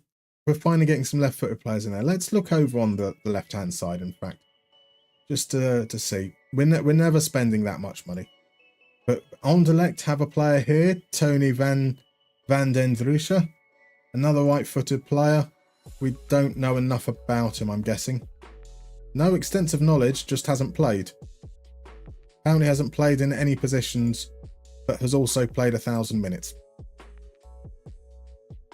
Cool. Our options are pretty damn slim. Now, our last position we're going to look at is strikers. And I'm going to look at Rafael Leao for this. He's occasionally played as the false nine. He's more suited to it than, say, George Elenikaina was. Although Elenikaina will, if we can't sell Elenikaina because of his wages, Elenikaina will be the starter there. So 1.5 dribbles, I think, is fair. Okay, I'm looking for strikers with the same metrics, basically. So Matteo Mosconi likes to run beat offside trap, which we're not necessarily looking for from a false nine. And then it's the same players we've already taken a look at. So I think we've got some options there. I think we've got some players that are worth seeing. Or fully scout all of them. Our transfer window opens in the 1st of July. But what I do want to check is when the Premier League's opens. So rules next season. Transfer window opens on the 15th of June. So just before then, oh, that's going to change things. Balieri is unhappy and wants to leave because he feels you denied him the chance of becoming a first team player. What? He played in 43 games last season. Oh, did he have a promise?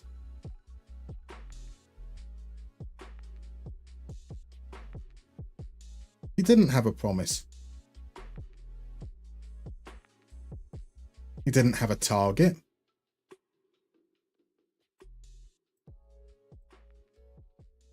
Let's discuss it. Prove yourself. Cool.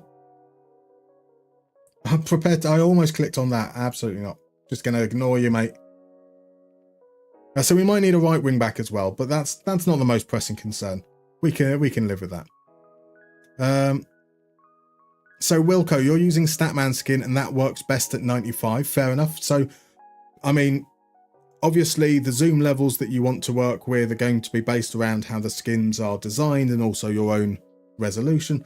The skin is designed to work at 100% and from, well, not this one specifically, the normal Mustermann skin is designed to adapt to your resolution. So it works from 1360 by 768 all the way up to 2560 by 1440. I mean, technically it works above that resolution as well, but it's just not optimized for it. Right, squad planning, we've already done that bit. We have our defenders are in the dream team for the Champions League. None of the rest of them are though. So these are tackles. Also put 2 players in the Discord. Need to get people's opinions on who to start, one or the other, or do I retrain one out wide? Retrain all of them. Retrain all of them. That's the choice. Azeratul, let him rot on the junior team. Like he's the backup, right? So Tommaso Profundi is the transfer we got right this summer. I've been really happy with Profundi. We signed him for, was it 11 million? 11 million euros. He's played 43 games, 11 assists, 5 goals. Winning his tackles, winning the ball, creating, dribbling, progressing the ball, winning his headers, pressuring. Absolutely fantastic. So I'm really happy with Profundi. Balieri's been pretty damn good as well. Tackle win rate's better, pressures more, not as good at possession one, but he's still creating chances, he's still dribbling as well. He's a good player, and I'm not keen to push a homegrown player out if I can avoid it. But also, I don't want him to be a moany little bitch. And he's definitely a moany little bitch. But why is that mutual termination option? It's crazy. And I almost clicked on it. No, we press continue. I know. It's a shocker. A shocker. Right, sorry, let me just mute the mic as I open a can of Pepsi. I mean, the sound of a can opening is probably considerably less offensive than the sound of my voice. I don't know why I mute it for that sake, but I always feel like it's an unpleasant noise. Right, Beraldo's been fine. That's some money back. So I'm going to go through on the 1st, so the Tuesday, I'll transfer list players. Then about 4 or 5 days before the Premier League transfer window opens, I'm going to look to offer players out. Then do the same before our transfer window opens and the July the 1st one. See if we can try and drum up that interest before the window actually opens, but whilst teams are still willing to bid. Right, no changes to objectives. They do want us to win the league next season. That's fine. That was always part of the agreement, so that's understandable. End of team meeting. Thank you. Right, nothing about a pre-season trip or anything, so that we have freedom to sort that out the way we like. That's all good as well. Can opening is the sound of the weekend. Very true. Very true. RJ doesn't mute himself to open a can. Wait, did you see a big question on screen? You did see a big question on screen and a little question. They are back. Can I remember what the big question is today? So the big question is, who do you want to sign in the summer for your team? The little question is, who's going to win tonight? It is back. It is back, RJ. But in rotate, well, the big question used to be on a rotation as well. Araujo has won most assists. Right, we're now on the first. I'm going to do it from this page because it takes a little while to load. So let's sort by contract, 400k. Elena Kena is wanted by Barcelona. That's a good sign.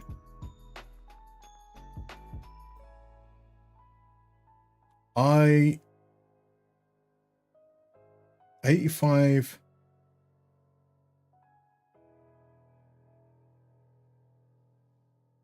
Then it changed this transfer value. That's not what I want for... I've not set an asking price.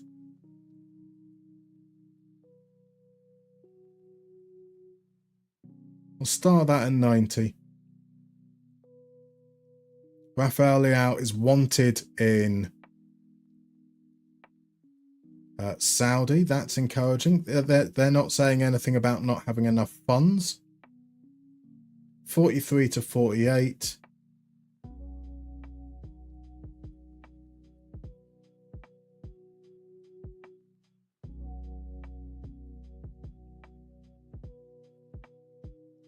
So we'll try and keep him happy in that regard. 40 mil, that's all right. We've agreed that Nico can be sold for 90 mil. Loads of teams are interested. None of them freaked out by his asking price. So we'll keep that where it is. A few of the same teams, but not as many teams interested in Bove. I am going to drop that down. See if we can get more teams kind of considering it. Batawu. So little question. You don't care as long as it's not Chelsea. That's fair. Zerachel, you'd be happy if your club signed some wingers. Currently you have 4 strikers, 1 winger on loan and a bunch of midfielders. Strikers are overrated. Strikers are very, very overrated. Wingers are overrated. You don't need any at all. His transfer value is considered to be around 80. We've got a promise to sell him for 70. There is no interest on him at 70. So let's try that down at 60. Ruggieri.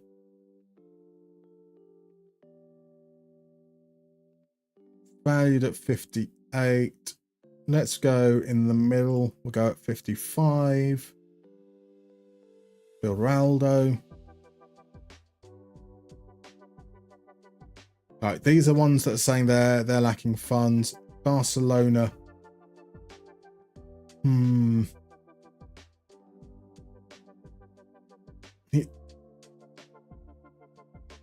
does he get unhappy about the price? He doesn't until you go very, very high. Realistically, though, I want to try and bring that price under his value.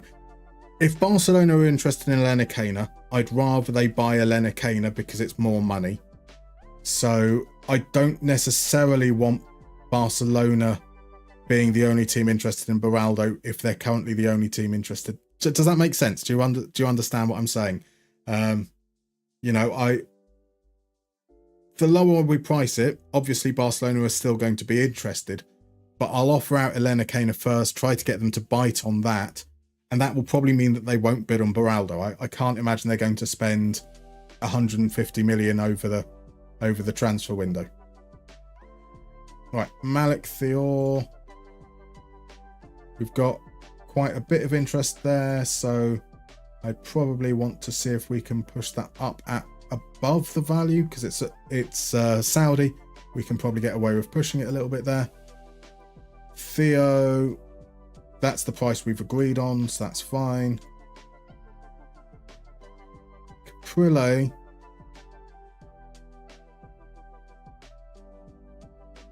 That's the limit for where we were with our wages. Caprile, we're going to hold fire on. We probably will sell him, but that's not my priority at the moment.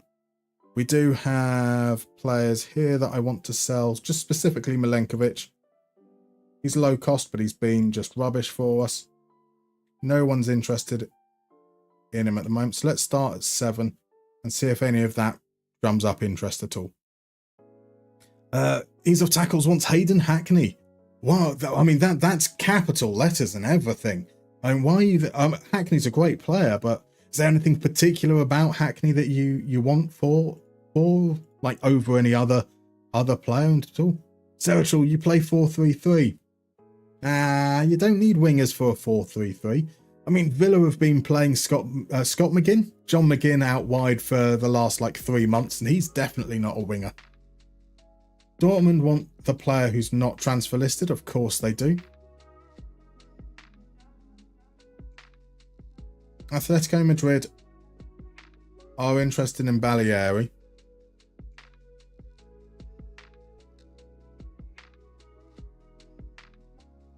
Maybe. So what was this? This was tackle win rate, wasn't it? Tackles completion rate at 78%. Dribbles at 2. So we have some options here. Do we have some options that are going to be less than what we can sell Baleari for? Maybe Luca Di Giovanni. 1 assist isn't great, but he should have had more assists there. He's winning his tackles. It's not good, but it's not necessarily bad. Not injury prone. 23 years old. Wait a second. Playing as a winger rather than a fullback or wing back. Very, very cheap. So might be someone we keep an eye on. Dennis Yengar. It's also probably been playing up front. We don't have much information on him. So that's not very helpful.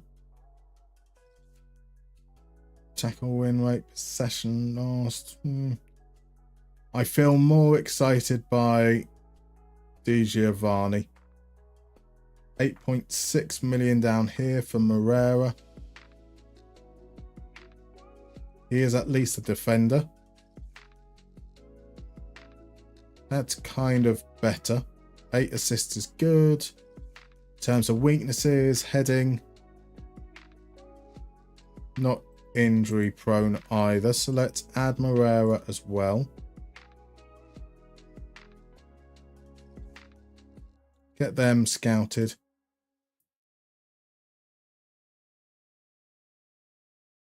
Let's see. You'd not be happy with an asking price in your... Oh yeah, no, we're not going to sell him. If he's going to kick off over the asking price as well, he can rot if we really, really need to. So RJ, big question. A full team a bit like you do now. Bertocchini would be a good start. That's a fine choice as well. Oh, Whamlock, welcome in, my dude. Hopefully Betis win and Anthony gets the winner. Makes Man United even more of a joke. You're a Spurs fan, so this summer you would hope we could sign a number 6. Adam Wharton would be perfect. I mean, Adam Wharton would be a sensational player. A sensational player indeed. Do you think that Wharton would leave Palace for Tottenham? I mean, without wanting to be rude, if I was Adam Wharton, I'd stay where I was. If a bigger team comes in, you know, a team that have been sustained in the Champions League for a long time, that have, you know, got a history of doing well, then maybe I'd consider it. But I'd probably, for Tottenham, I'd want to see them get back into the top half of the table before I consider leaving Crystal Palace for them, without wanting to sound rude. We can, yeah, skip past all of this. Did we get any competition awards? We've got the La Giovanni Italia under 17's best defender, and he's over 17. Right, Caprile makes our best 11, but not actually. He's in the reserves, the bench.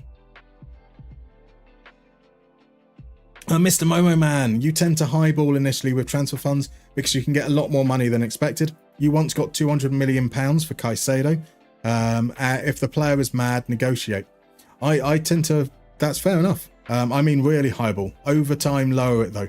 The thing is I don't want, time isn't a thing that I've got much of, because we need to sell to buy anyone, and I want all of these players gone.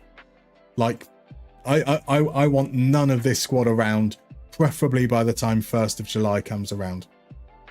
Martinez wins best player. Elena Kena wins MVP. Top goal scorer. Profundi wins best under 23. Postecoglou wins manager of the year. Profundi and Elena Kena in the lineup there. Yep, that all seems fair. Let's give Elena Kena congratulations, even if we're telling him that he's going. Valhoon, thank you very much for the follow. Welcome in, my dude. Lovely to see you. Tempo asks, will you do a Man United save?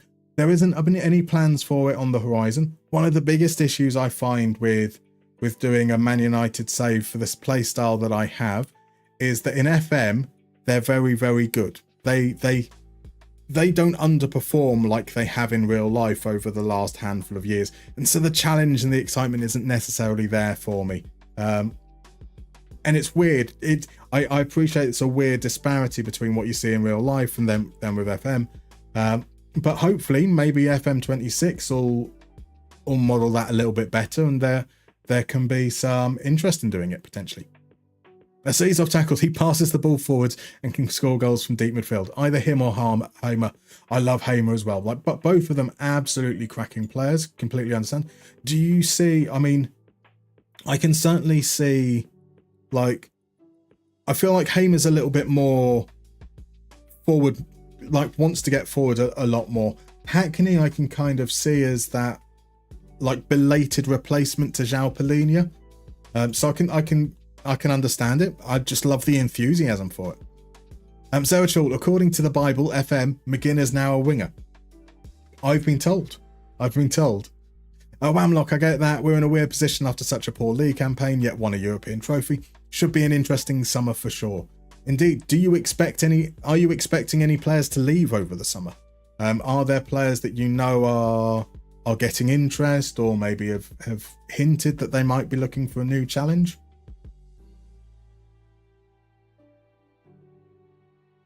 So RJ, to be honest, you're more interested to see who will have left after all players leave.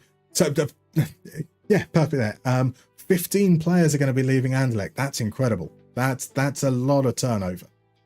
A daily basis really struggle at offloading players, so I'm intrigued to see how you do. We will see as well. Now, I mean, as I said, because I consider the transfer value as a guideline and nothing more. And the moment that I say that I'm transfer listing a player, in my head, their value is lower than what's on there. So I'm often much more open to the idea of selling players under value, because their value to me is close to nothing anyway. So I'm not necessarily going to be the best to help in that regards. Hands off Profundi. Nico is getting interest. Bove getting interest. That's cool.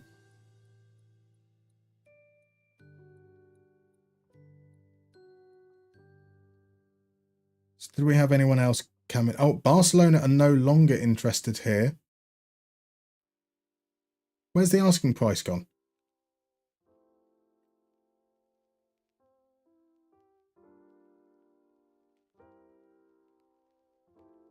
Barcelona are still interested here, so that's cool. Rafael Leao. Nico's the big one, right? 90 million. None of these teams aren't interested, but if we offer him out now, he's not going to get bids from these teams, not until close to the window opening for them. So it'd just be Crystal Palace, and potentially offering out will chase these guys off whilst he's never going to join Palace. So we'll hold fire on that. Same deal here. Oh, it's the 15th, so I want to offer out around the 10th. I'm a little bit early. So Sherb, should be an extremely interesting summer for West Ham. What are you expecting from West Ham? Who are you expecting to leave? Who are you hoping will join?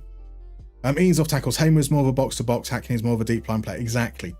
Need to lower our squad age, though. I mean, is it a particularly old squad? I suppose, like, I feel like you've got Anderson, who's kind of in his prime right now. Bernd Leno is about the right age for a goalkeeper.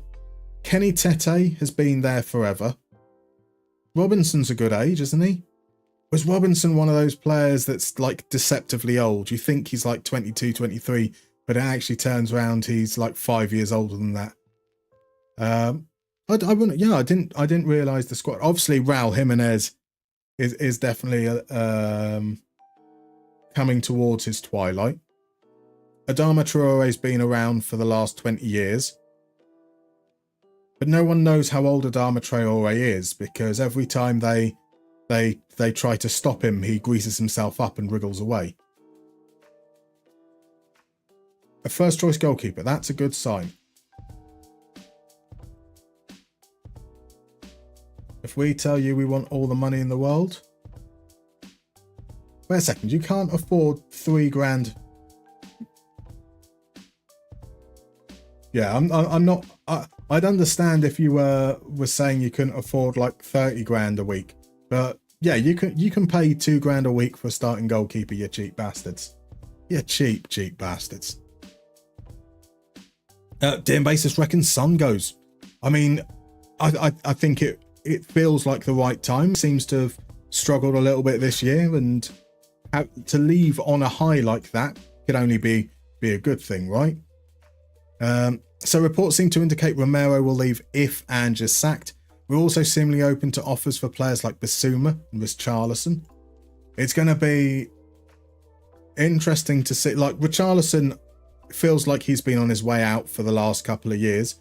Bissouma's a weird one, because I thought he had a pretty decent start to the season this year, and then when the injury crisis hit, it just kind of all went downhill. As the Sherbs, looks like Kudus, Paqueta, Alvarez, Souček and Emerson will be on the way out. As for who comes in, lots of names floating around. Are there any names floating around that you're excited by, though? That's the key thing, right? So Robinson is 27. See, that's crazy to me. Crazy. A Fulham are the Inter of the Premier, or as close as you can get, to be fair. Borderline geriatric, but really good regardless. I didn't realise they were that old. Really didn't realise they were that old. So ease off tackles. Lots of our players are pushing 30. Need to get rid of players like Raul, Reed. Okay, yep, so Harrison Reed, Tom Kearney, Willian, Adama off the books. I forget that Willian is there. I kind of also forget that Kearney is there as well. Tom Kearney, I obviously don't watch that many Fulham games, but whenever I do watch Fulham games, he is brought on as a sub in the 85th minute. I have a feeling there's like a contractual obligation that he is only allowed to play 5 minutes of any game. But if he's available, he has to play that 5 minutes. It seems so weird. I've never seen him get... Since you got promoted to the Premier League, I don't think I've seen him play like a significant amount of minutes in a match. Oh, Willian looks like he's 18 still. That's true. So Marsha, what were your previous clubs? So this is season 9. We've just finished season 9. We started our career at IFK Mariehamn. We are Mika Aratalo, the former championship manager wonder kid that never quite lived up to the hype. We spent 4 years in Mariehamn, winning their 4th and 5th Vikings titles, before then heading off to Darmstadt in Germany. They were in the relegation zone in the Zweite Bundesliga. We survived the first season, got promoted the second, and then qualified for Europe. So we spent 3.5 seasons with Darmstadt, 2 seasons where we qualified for Europe, and then we took over at Milan this season. Just fell a little bit short, 1 point off, and now we're trying to get rid of basically the whole squad, because I hate them all. So DM Basis, big question. You just want us to get a decent manager in that isn't Steven Gerrard. Anything after that is just gravy. How do you feel? I saw rumours about Brian Priska. How do you feel about that? I think that could be quite interesting. Did brilliantly at Sparta Prague, even if it wasn't quite as good with Feyenoord. Ease off tackles would love Richarlison at Fulham. Marco took him to Watford and then to Everton after that. That's very true. Sherbs would like Frendrup. Yuri Alberto, Baris Yilmaz. Lovely suggestions. Oliver, as a Villa fan, the only two players you think would be a mistake selling for sure are Watkins and Martinez, and yet it sounds like both of them might be gone. Oliver, as a Villa fan, I wouldn't mind us selling Watkins. People have heard me complain about it for the best part of the last year. His off-the-ball movement is so selfish, and it frustrates me so often when I see, like, Morgan Rogers will break a tackle and he'll be running forwards, and Watkins just needs to peel off to the side, split the defender, create a situation where Rogers can either play the pass or the defender follows Watkins and it opens space for Rogers or whoever it is running. And you won't. Watkins will stay really narrow and basically create a situation where they're converging, and it frustrates me to no end.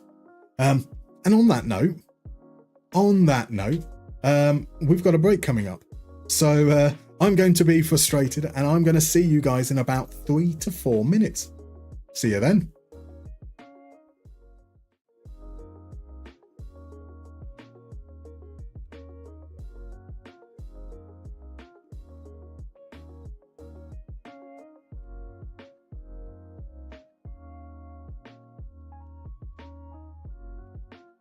I mean, let there be 1,000 blossoms bloom as far as I'm concerned. You know, but I ain't spending any time on it, because in the meantime, every 3 months, a person is torn to pieces by a crocodile in North Queensland.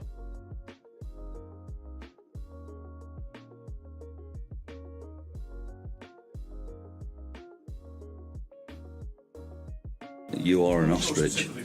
Well, your head must be in the sand.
Cool, and we're back.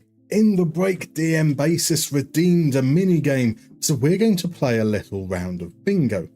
Now, in chat, you will see a link that will take you over to the lovely little Play Bingo lobby. I'll explain how the game works for those that haven't been here before. It's a very, very simple game. It's bingo. Each player gets a unique bingo card with 16 squares on it. On those 16 squares, you'll have things like clubs, you'll have competitions, you'll have nations, you'll have players. We then all get the same list of 60 players in the same order, and we've got to assign them to one of our squares. Some players will match multiple squares, other players will match none of them. Basically, it's a test of knowledge and a little bit of luck. You get 10 seconds per player. Either you lock in an answer or you skip. And once you lock in an answer, you can't undo it. You can't put another player in that square, so be careful. We're going to give it, let's say, about 2 minutes or so to give people a chance to sign in, and then we'll start the game. And that also gives me a chance to catch up. So Connor, as mentioned in chat, there's some fantastic answers, but in case those on Twitch want to answer as well. So Connor says, can I have some advice? I've got Derby from the Championship to the Premiership and made some signings, but then I get bored so easy after. Maybe because I can't win many games. And the suggestions in there that is, take a break, get that motivation back, to maybe look at adjusting your tactic, playing a little bit more direct, and try and sign some slightly better players. Look to use loans. And I'm kind of an extension of that. Look towards your set pieces. Take a look, watch back games that have already been played. See what's going wrong. See if you can learn from them, because being able to solve a problem as well, going through and looking, that can really, really help for getting that connection back to the save, because it's not just a case of winning again, but also feeling, I've got some agency there. So Wamlock asks, what's the Villa financial situation? Here you need to sell a fair chunk of players. We don't necessarily need to sell a fair chunk. We just need to make sure that we turn a profit this year. So I think we're probably going to need to make like a big sale, or maybe a couple of slightly smaller sales, because 3 years ago we registered quite a decent profit, and that now comes off the rolling PSR calculations. So we do need to sell before we can buy, but it's not that bad. We just, we'll want to look at potentially moving on some of those players like Martinez, who are earning very, very high wages. Oliver says, look, it's a case of I struggle to see where the goals come from if we get rid of Watkins. I think there are some great strikers out there that we can look at, like someone like Delap, for example. I think would fit quite nicely with the kind of the ability to hold up and work those channels as well, which could be quite good. Oh my, oh my, oh my. Welcome in, Dave and Raiders. Lovely to see you. How was the stream?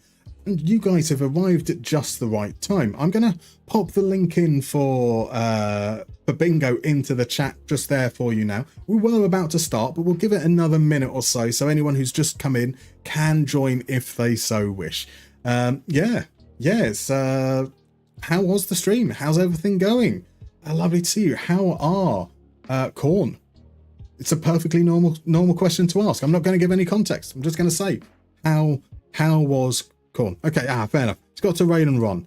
Now, if you guys aren't following the glorious Guja, go give him a little bit of love right now, because he is a fabulous creator. A really enjoyable, lovely streams, absolutely worth checking out. Right, cool.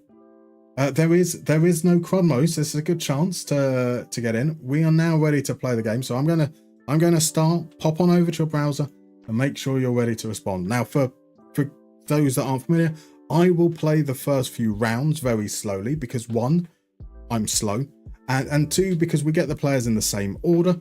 So I don't want to get ahead of you, because then you know what players are coming up, and that gives you an unfair advantage. And I don't want to give anyone an unfair advantage. I'm not very good at this, so I need all the help I can possibly get. And when I explain things like that, it also means that I'm not necessarily paying attention, and I didn't even look to see if Stankovic would have matched any of those criteria on there. However, Jules Condé does, as does Denilson. Let's pop Denilson in there for Brazil. So we've got Nico, I'm assuming, yeah, 2002. That is the most recent Man City signing, Nico. I don't know where he was at before he was at Porto, so I'm going to let that one run. Bensebaini. Do we have anything for Bensebaini? If we do, I don't know it. I said I don't know. There's a lot of things I don't know. Renato Sanchez feels like the kind of player who would have ended up in Turkey at some point, but I don't feel confident going for something like that. Marc-Andre ter Stegen. Has he won the Euros? I can't remember when Germany won things last and whether he was involved, so I'm going to let that one go as well. Right, Jamie Gittins. Jamie Gittins, I don't think he matches any of those. Drop the Bino off. Interesting. Franz Beckenbauer. Now we can definitely feel confident on winning a World Cup, right? I say that, I'm not confident. I'm not confident whatsoever. Right, we have Joey Veerman. That one can go for Netherlands. I think I've let the clock run enough that I can now try and play through a little bit more pace. Mark Hughes, Chelsea and Man United. Martin Braithwaite. Martin Braithwaite's played for a lot of teams, but I don't feel confident. Leon Bailey.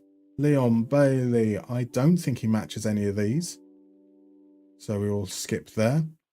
Rodrigo Palacio. Pretty certain he was at River. No, I'm now starting to doubt myself as I say that. Trust yourself. Trust yourself. You can be wrong. There's no harm in being wrong. Vedran Korluka. I'm going to skip that one. I think he might have played for one of the French clubs later on in his career. I just don't know. Yusufa Mikuku. That one's going to be skipped as well. A lot of German players coming in. If you've got German connections on your bingo card, this feels like a good round. Lars Stindl. Alejandro Balde. Balde hasn't won the Champions League. Was he in the squad? I don't know if that would count, so I'm going to ignore that one there. Rafael van der Vaart. Again, I don't know enough about his career outside of England to feel comfortable on that one, so we'll let that go.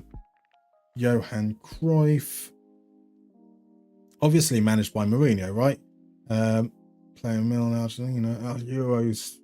Did Netherlands win that Euros? Probably wouldn't have matched that one anyway, so we can let that. Don't have to feel. I'm not sure. See, this is what I mean. I have no idea.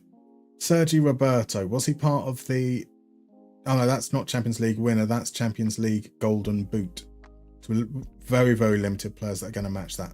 Nico Schlotterbeck. No, not feeling that one. Giovanni Elba. Again, I recall him being in Germany.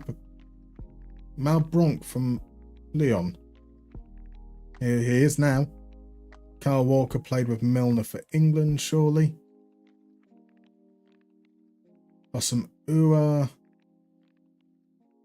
Don't think he's there on any of those. Kevin Volland, we're certainly going to skip. Julian Ryerson. Norway's finest. Luca Toni. Luca Toni's also played for a load of clubs, but I don't think he could have been a Champions League Golden Boot winner. Be one of those kind of, like, he had that real purple patch, didn't he? Willie Orban we're going to skip. Dominic Soboslai we're going to skip. Radu Dragusin. We're going to skip that one as well. And Christian Kivu probably. Yunus Musa. Not liking any of these at the moment. Following Balogun. Oh, wait a second. Is it Balogun? Oh, well. Oh, well. Manuel Akanji. We're skipping on that one there. Gregor Kerbal. Gary Medell's getting skipped. Ivan Rakitic. Chris Waddle. I'm really not liking this selection so far. Ben Asser. Abelardo we're skipping. Rivaldo. Rivaldo's played everywhere. Rivaldo's played everywhere. He has to have played in Turkey at some point. Abraham to be managed by Mourinho. Idrissa Gueye. And skip that one there. Salomon Kalou would have been a better option for. This wouldn't have won the Golden Boot. Falcao, we're going to play at Man United. Arnautovic doesn't match those. Martins will go with Newcastle. Kagawa doesn't meet those. Sven Bender, I don't think he does. Gonzalo Montiel, that's good. Reyes, was he part of Spain's squad when they won the Euros? We're going with it. Batistuta for the Golden Boot. RJ scored 30, the usual. DM Basis had an absolute mare. Can we have a mulligan and start again? Oh, DM Basis, it happened. I mean, 30 is still pretty good. That's 10 right. More than 20, that's okay. Well done, Hungdamin. Good to hear. Pixelated suits like this didn't do that well, though. That's who cares about winning? I mean, Mardi, Draw, and FMG&G have had an absolutely sensational round. 13 correct answers each, which is absolutely marvellous. But no one wants to win. Blue Lions, an absolute shite show. He's off tackles. You put Danielson in Arsenal, it says it's wrong. Have you lost your marbles? It gives you a date of birth, I think, because there are, like, we have this problem with Musa Sissoko comes up a lot in this game. And you're like, but which Musa Sissoko? I'm not going to recognise which one has 2 S's and which one has 1 S and stuff like that. There are multiple Danielsons. And not knowing which Danielson it is really, really unfair. We've got some great performances though there. So top in joint first place, we've got Mardi, we've got Draw, we've got FMG&G. In second place, we've got Ease Off Tackles, even with the Danielson episode. And then in joint, well, that's fourth place. Sorry, 3 top, fourth place, joint fifth. We've got RJ, we've got Oliver, we've got Abdul Karim, we've got DMB, we've got Wamlock, we've got Villa came 6th, and we've got Jabbit. Now, I don't want to put any pressure on you, Zerachal, because I assume you're still going. If you move into the top 5, Zerachal, if you score more than 30 points, you are going to send everyone from RJ and Jabbits out of the points, and that would be very, very unfair. So I don't want to put any pressure on you. I don't think it's particularly reasonable to say it whilst you're trying to concentrate on these things. But if you knock them out of the top 5, I hope you take a long, hard look at yourself. Musa Dembele, you mean? Indeed. In fact, it's Musa Dembele. See, what chance do I have if I can't even separate the difference between Musa Sissoko and Musa Dembele? Disgraceful stuff. Jabbits, you were there. So Ease Off Tackles, you were 4th in half the time, so you win. I think that's fair. I wonder how many things we could all do before Zerachal finishes. A lot. And there he is, coming in right at the end. Zerachal with 42 points. That is 14 correct answers. Takes first spot. Drops Mardi, Draw, and G&G down to 2nd, which means Ease Off Tackles drops down to 5th. And Zerachal has gone and knocked out RJ, Oliver, Abdul Karim, DMB, Wamlock, Villa came 6th, and Jabbits have all been knocked out of the points. You cruel man. I'm sorry for. I don't know why I'm bullying you relentlessly. I'm bullying you. I do apologise. No need to apologise for your slowness at all. I mean, you play it right. You take your time. Maybe you ask Siri. I mean, if Siri can respond in time, that's impressive. That's impressive. Normally I have to repeat questions like 3 times because I talk like an idiot. It's okay. You take Krubmo's job. That's fair, Zerachal. That is fair. Cool. Right, we want to offer players out now, I think. So let's see. Do we have Chelsea? Right, we're holding fire. We'll say 75. See if that gets more interest. Only one team can bid there, so we're not looking there. Al Ahly not ready to make a bid, so that's fine. There's 2 teams willing to make a move. Man United, they're not 100% certain on it, and it's still Crystal Palace.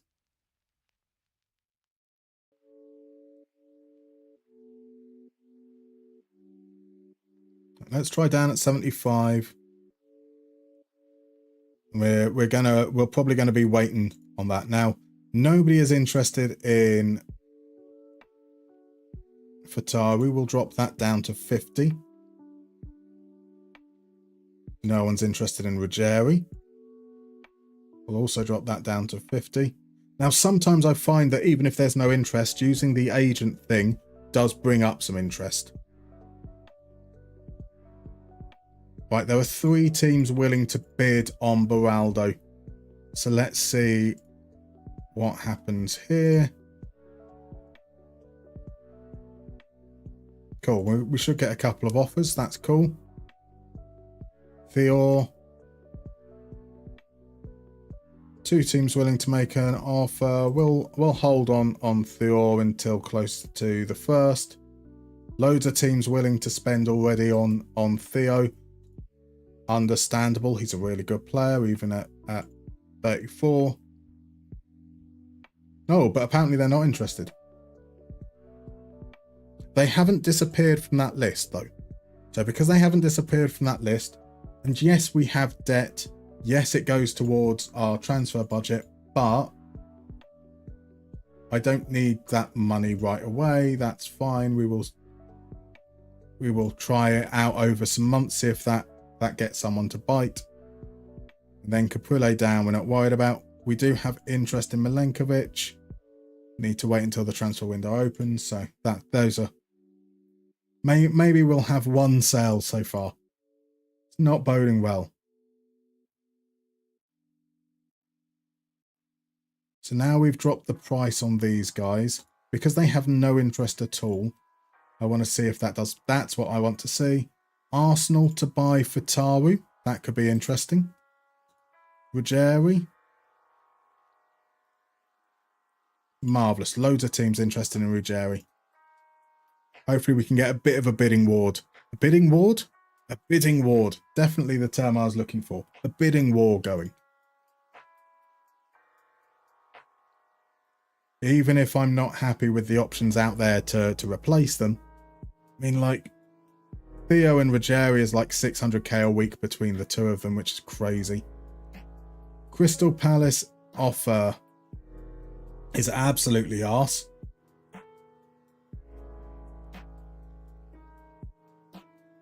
None of this league performance stuff.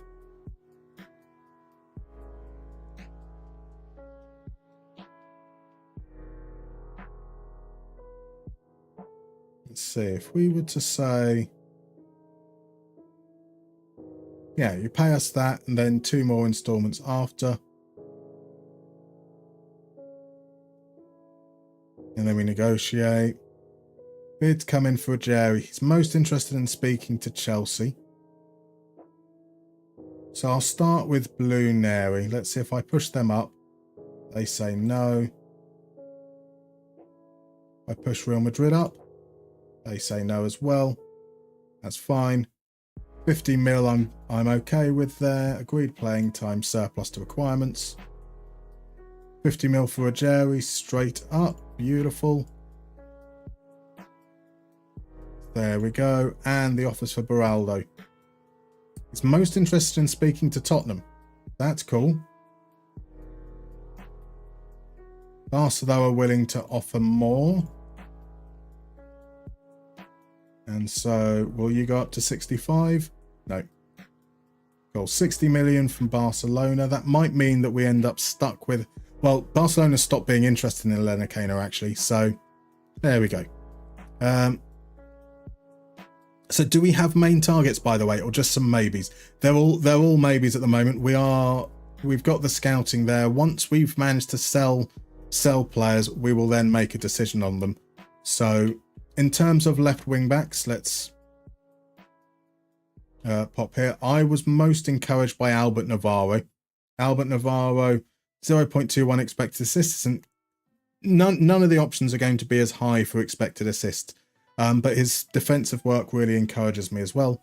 So Albert Navarro is probably my first choice. Thiago Araújo is probably the backup option. Been playing as a winger, which means that he's super creative.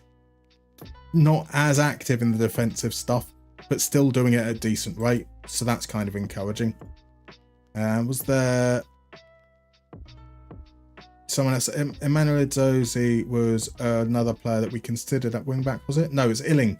Sorry, we considered for a wing back who I thought was doing okay over at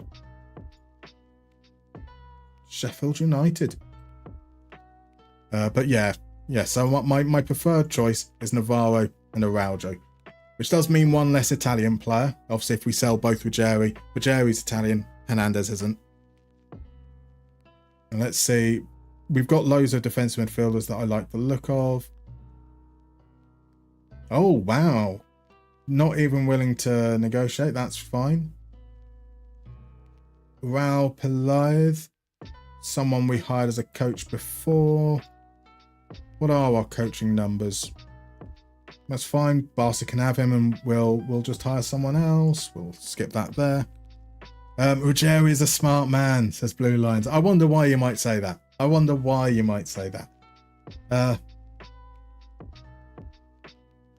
Bids are coming in. Man United make an offer for Nico.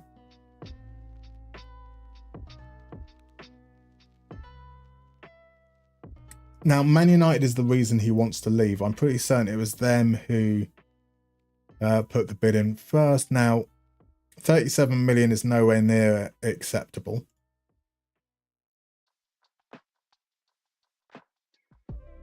After 1, 2, 3, 4, 5, 6, 7, 8 years, I don't necessarily feel the need to make a profit, but I don't think... So, league appearances, I'm not interested in that whatsoever.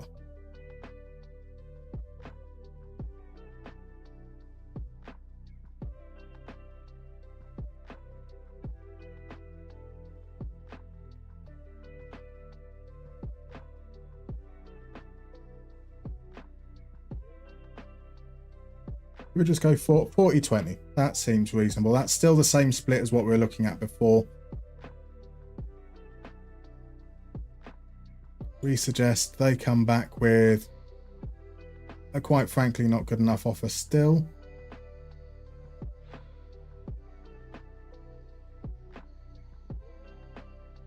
Okay, no, actually, yeah, 30-20. If they want to offer after league appearances, that's fine. We'll say 20 games at 10 mil. And again, we'll just pop that for negotiate. It's up to them.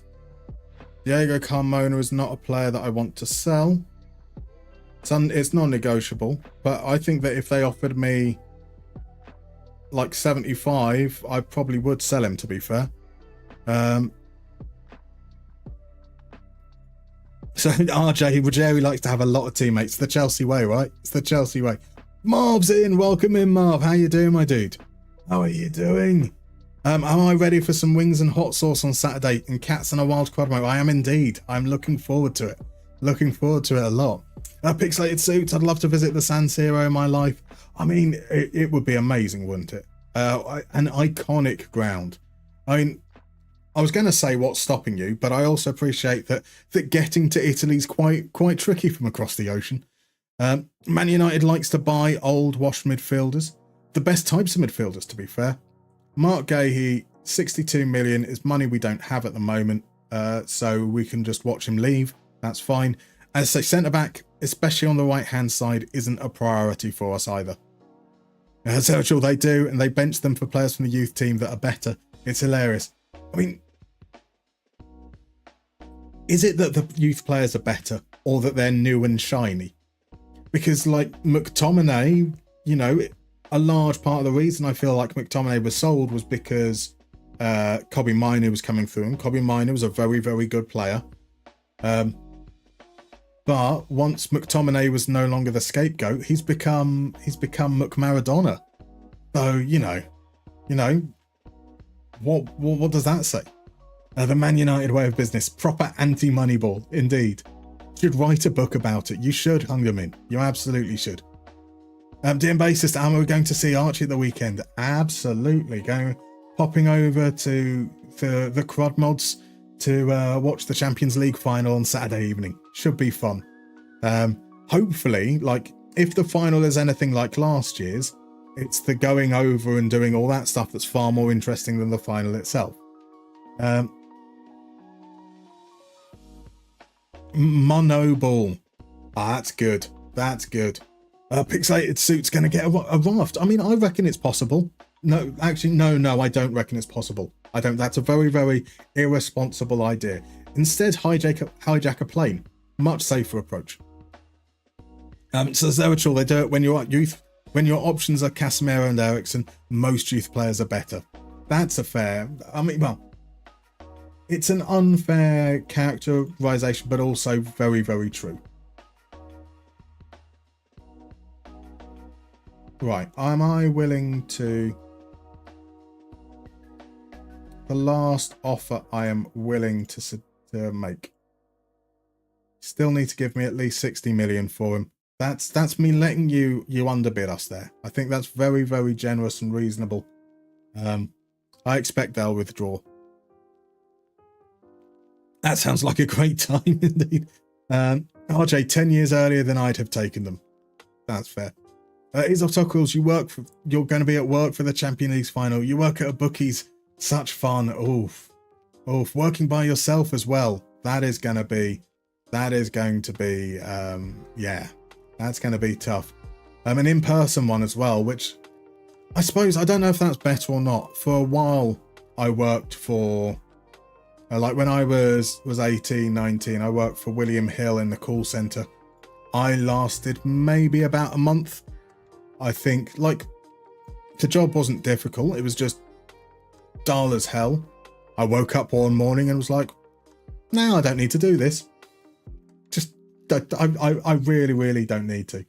But I feel like in store or in a shop, that feels worse. That feels worse, man. Right, Hernandez wants to discuss. He's unhappy about the asking price. Let's just check a look here. Theo Hernandez still waiting for a team to make an offer to match his agreed sale price.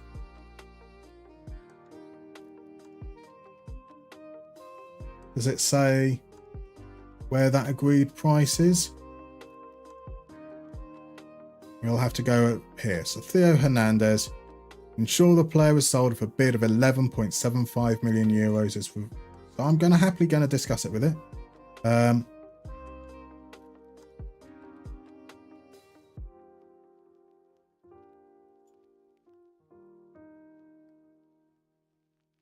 I'm just going to dismiss you out of hand, you frustrating human being, you.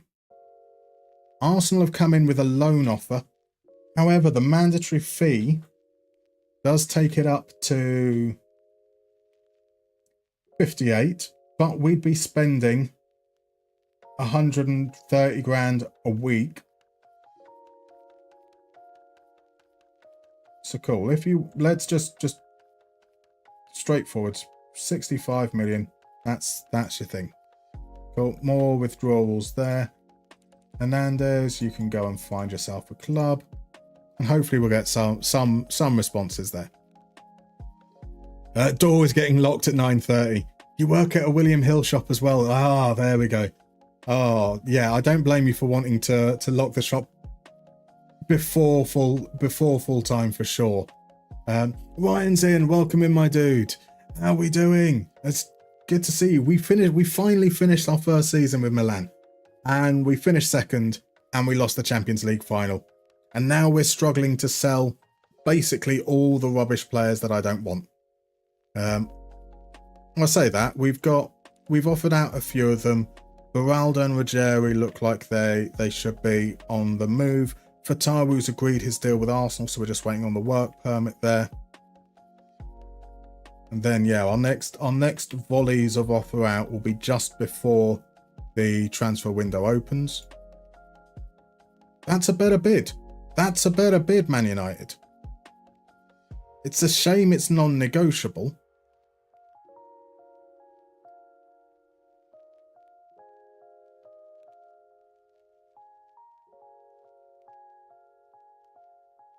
Offers coming in for Profundi.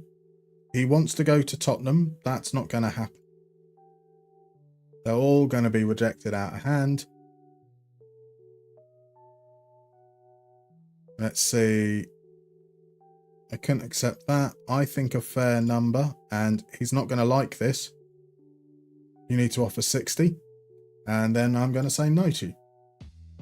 Absolutely not selling you for anything less than 5 times what we bought you for. We bought him for 11 million euros last year. So he definitely is going to be stuck around. I have a feeling out of what's going to happen this transfer window is we're going to sell none of the players I want to get rid of. All the players I want to keep are going to be unhappy because they are the ones that want to leave. It's always that way, right? Always that way. Blue lines, in other words, we've been specialists in failure. Exactly. A catch-22 is in. Did someone say pizza? Zerachal had pizza earlier. Sadly, it was far too little.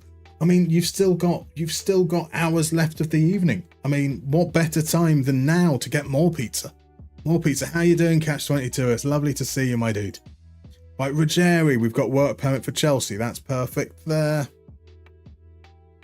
So now we know that deal is good. Alberto Navarro. We were happy with him. Adaptability is a concern, but injury proneness isn't. Estimated wage is going to be under 100k a week. 12.75 mil. That should be good to go. Under 105k a week. That's cool. Squad player.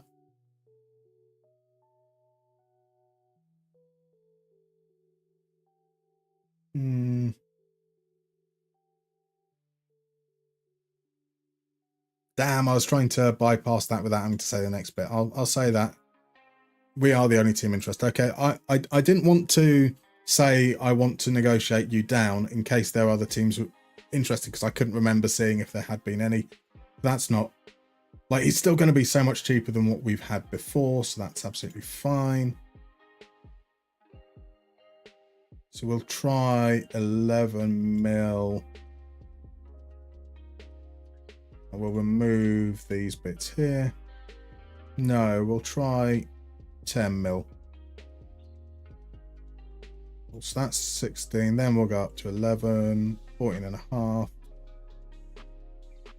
Say 12.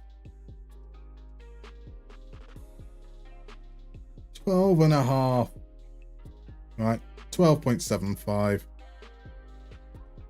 Like anything, I'm quite happy to sign him for under 20. I think that is going to be a good value regardless. But cool. These contracts are expiring now. We can set them all for release. That's not my responsibilities. Set all those for release. And that bit's all cool as well. Also, Rachel, you bought cake after pizza. Okay, that makes up for it. Makes up for it indeed. You've watched enough of Musterman to know failure in Serie A is the standard. Isn't that true? Isn't that true? RJ, you're worth 60 million. Plan? No, I'm shite. Exactly the reaction I was looking for. Exactly. Ryan, how was the Among Us stream? I didn't stream it. It was Rowan's birthday. It was a lovely evening. It's always great to play with. Always great to play with Rowan is the sentence I was going to go with, and you take that however you like. It was a relatively short one because obviously, like, the throat's all been bad, and I just got back from a hospital appointment as well. But yeah, it was a lovely session last Wednesday. So pixelated suits, how do those work? Do they have telly showing the game too, or is it just going bet? So you don't show the game. It's just you've just got the bets on. So do you have all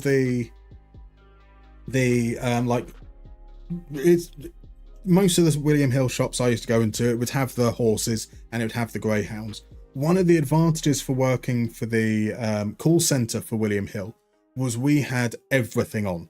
So there was like this wall of TVs not too far away from the phones, which meant that I could watch the Premier League games that were being broadcast in different countries and stuff, which was awesome for a Saturday. Shame everything else was rubbish about it. Ryan, how come you use euros instead of sterling? Because I'm in Italy, Ryan. Straightforward as that. So I hope you're feeling better, although I'm focused on the part of you having fun. Sounds like Musterman community Among Us soon to me. it's a consideration. One of the difficulties with Among Us is I love how we can chat and we can have a conversation. You know, one of the things I very much enjoy about streaming is I found that when I have streamed Among Us in the past, again, when we've done the community stuff with Rowan, is that it's not a very interactive experience for talking to you guys. So that's the only thing that kind of steers me away from it. But it's all about what, you know, if people are interested, then we do it. We put a 30 million euro asking price on Theor. There's loads of teams are interested. We're going to reject that. We've got Navarro at 12.75. You're not allowed to dictate there.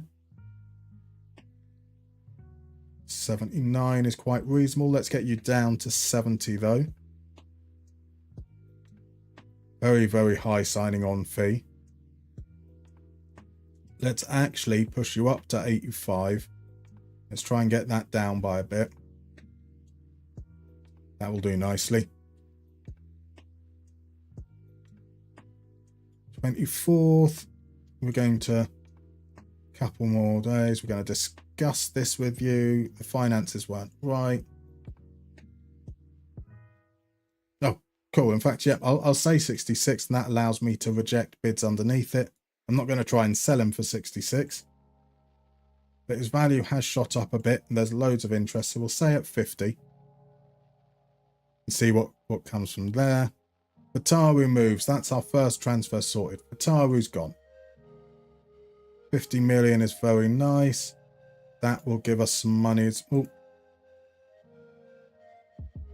let's have a look at those options we had. Cole Palmer, I think, is the one that I most favour because he can play as a striker, as like in that false 9 role. Dozy, Nuama. Dozy's value is now far too high. Ginshals is an option, potentially.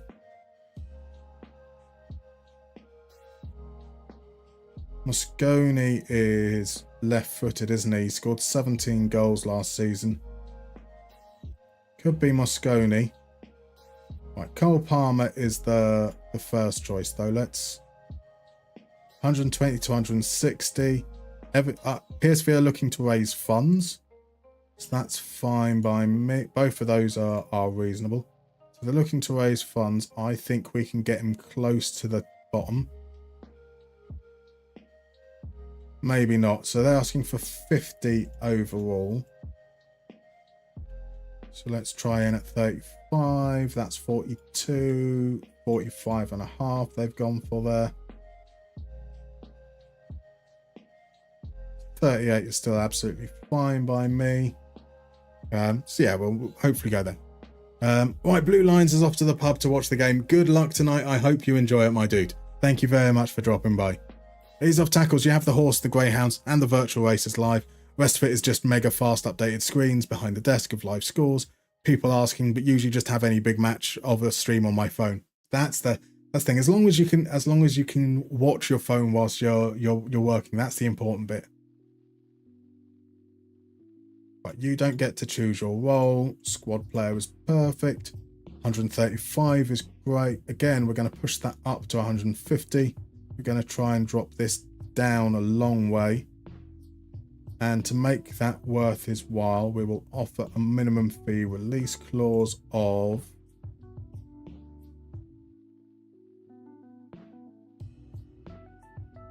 $60. There we go, that's fine. So that should save us in the long run. Ronaldo is sold. That's 60 million euros to Barcelona. That's nice. So yeah, I think we're feeling pretty good. We've got a few changes in place. Now we need a defensive midfield. Do we need a defensive midfielder quite yet? So it'll be Siklic, Bove.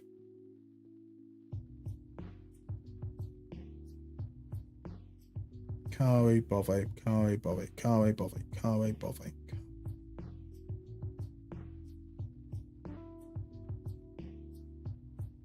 So Ricardo Roca was the player that I wanted in that capacity. So we have Cajuste, Bove, Roca, Kari, Gonzalez. We still haven't sold Nico or Bove yet, so that would be 5 in that spot.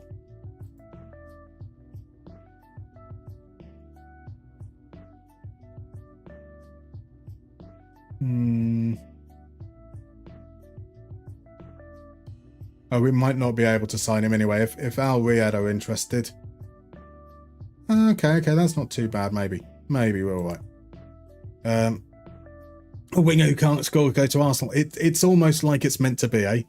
It's almost. Fatari's a believable player. Strikers confidence into the hearts of defenders. Strikes confidence in. I love that. A lovely statement. Handsome lad, that Rocker, isn't he? Isn't he just? I love the face generation in Football Manager, haven't you?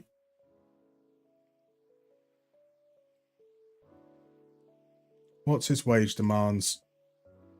200 is definitely on the high side.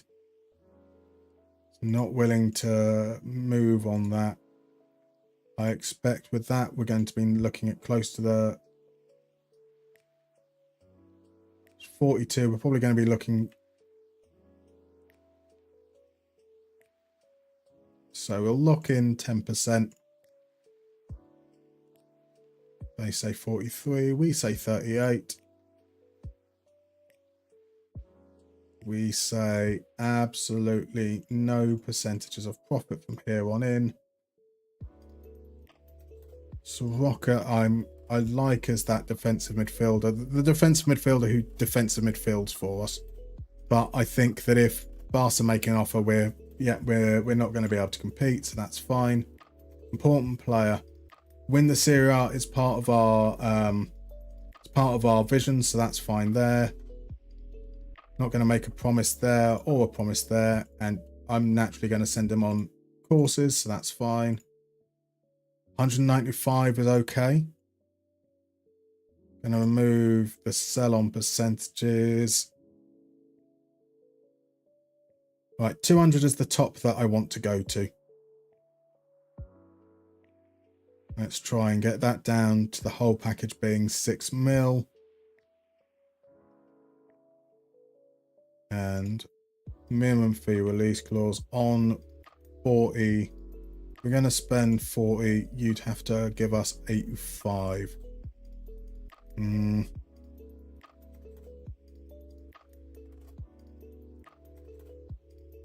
Okay, we can go up there. Little bit higher there.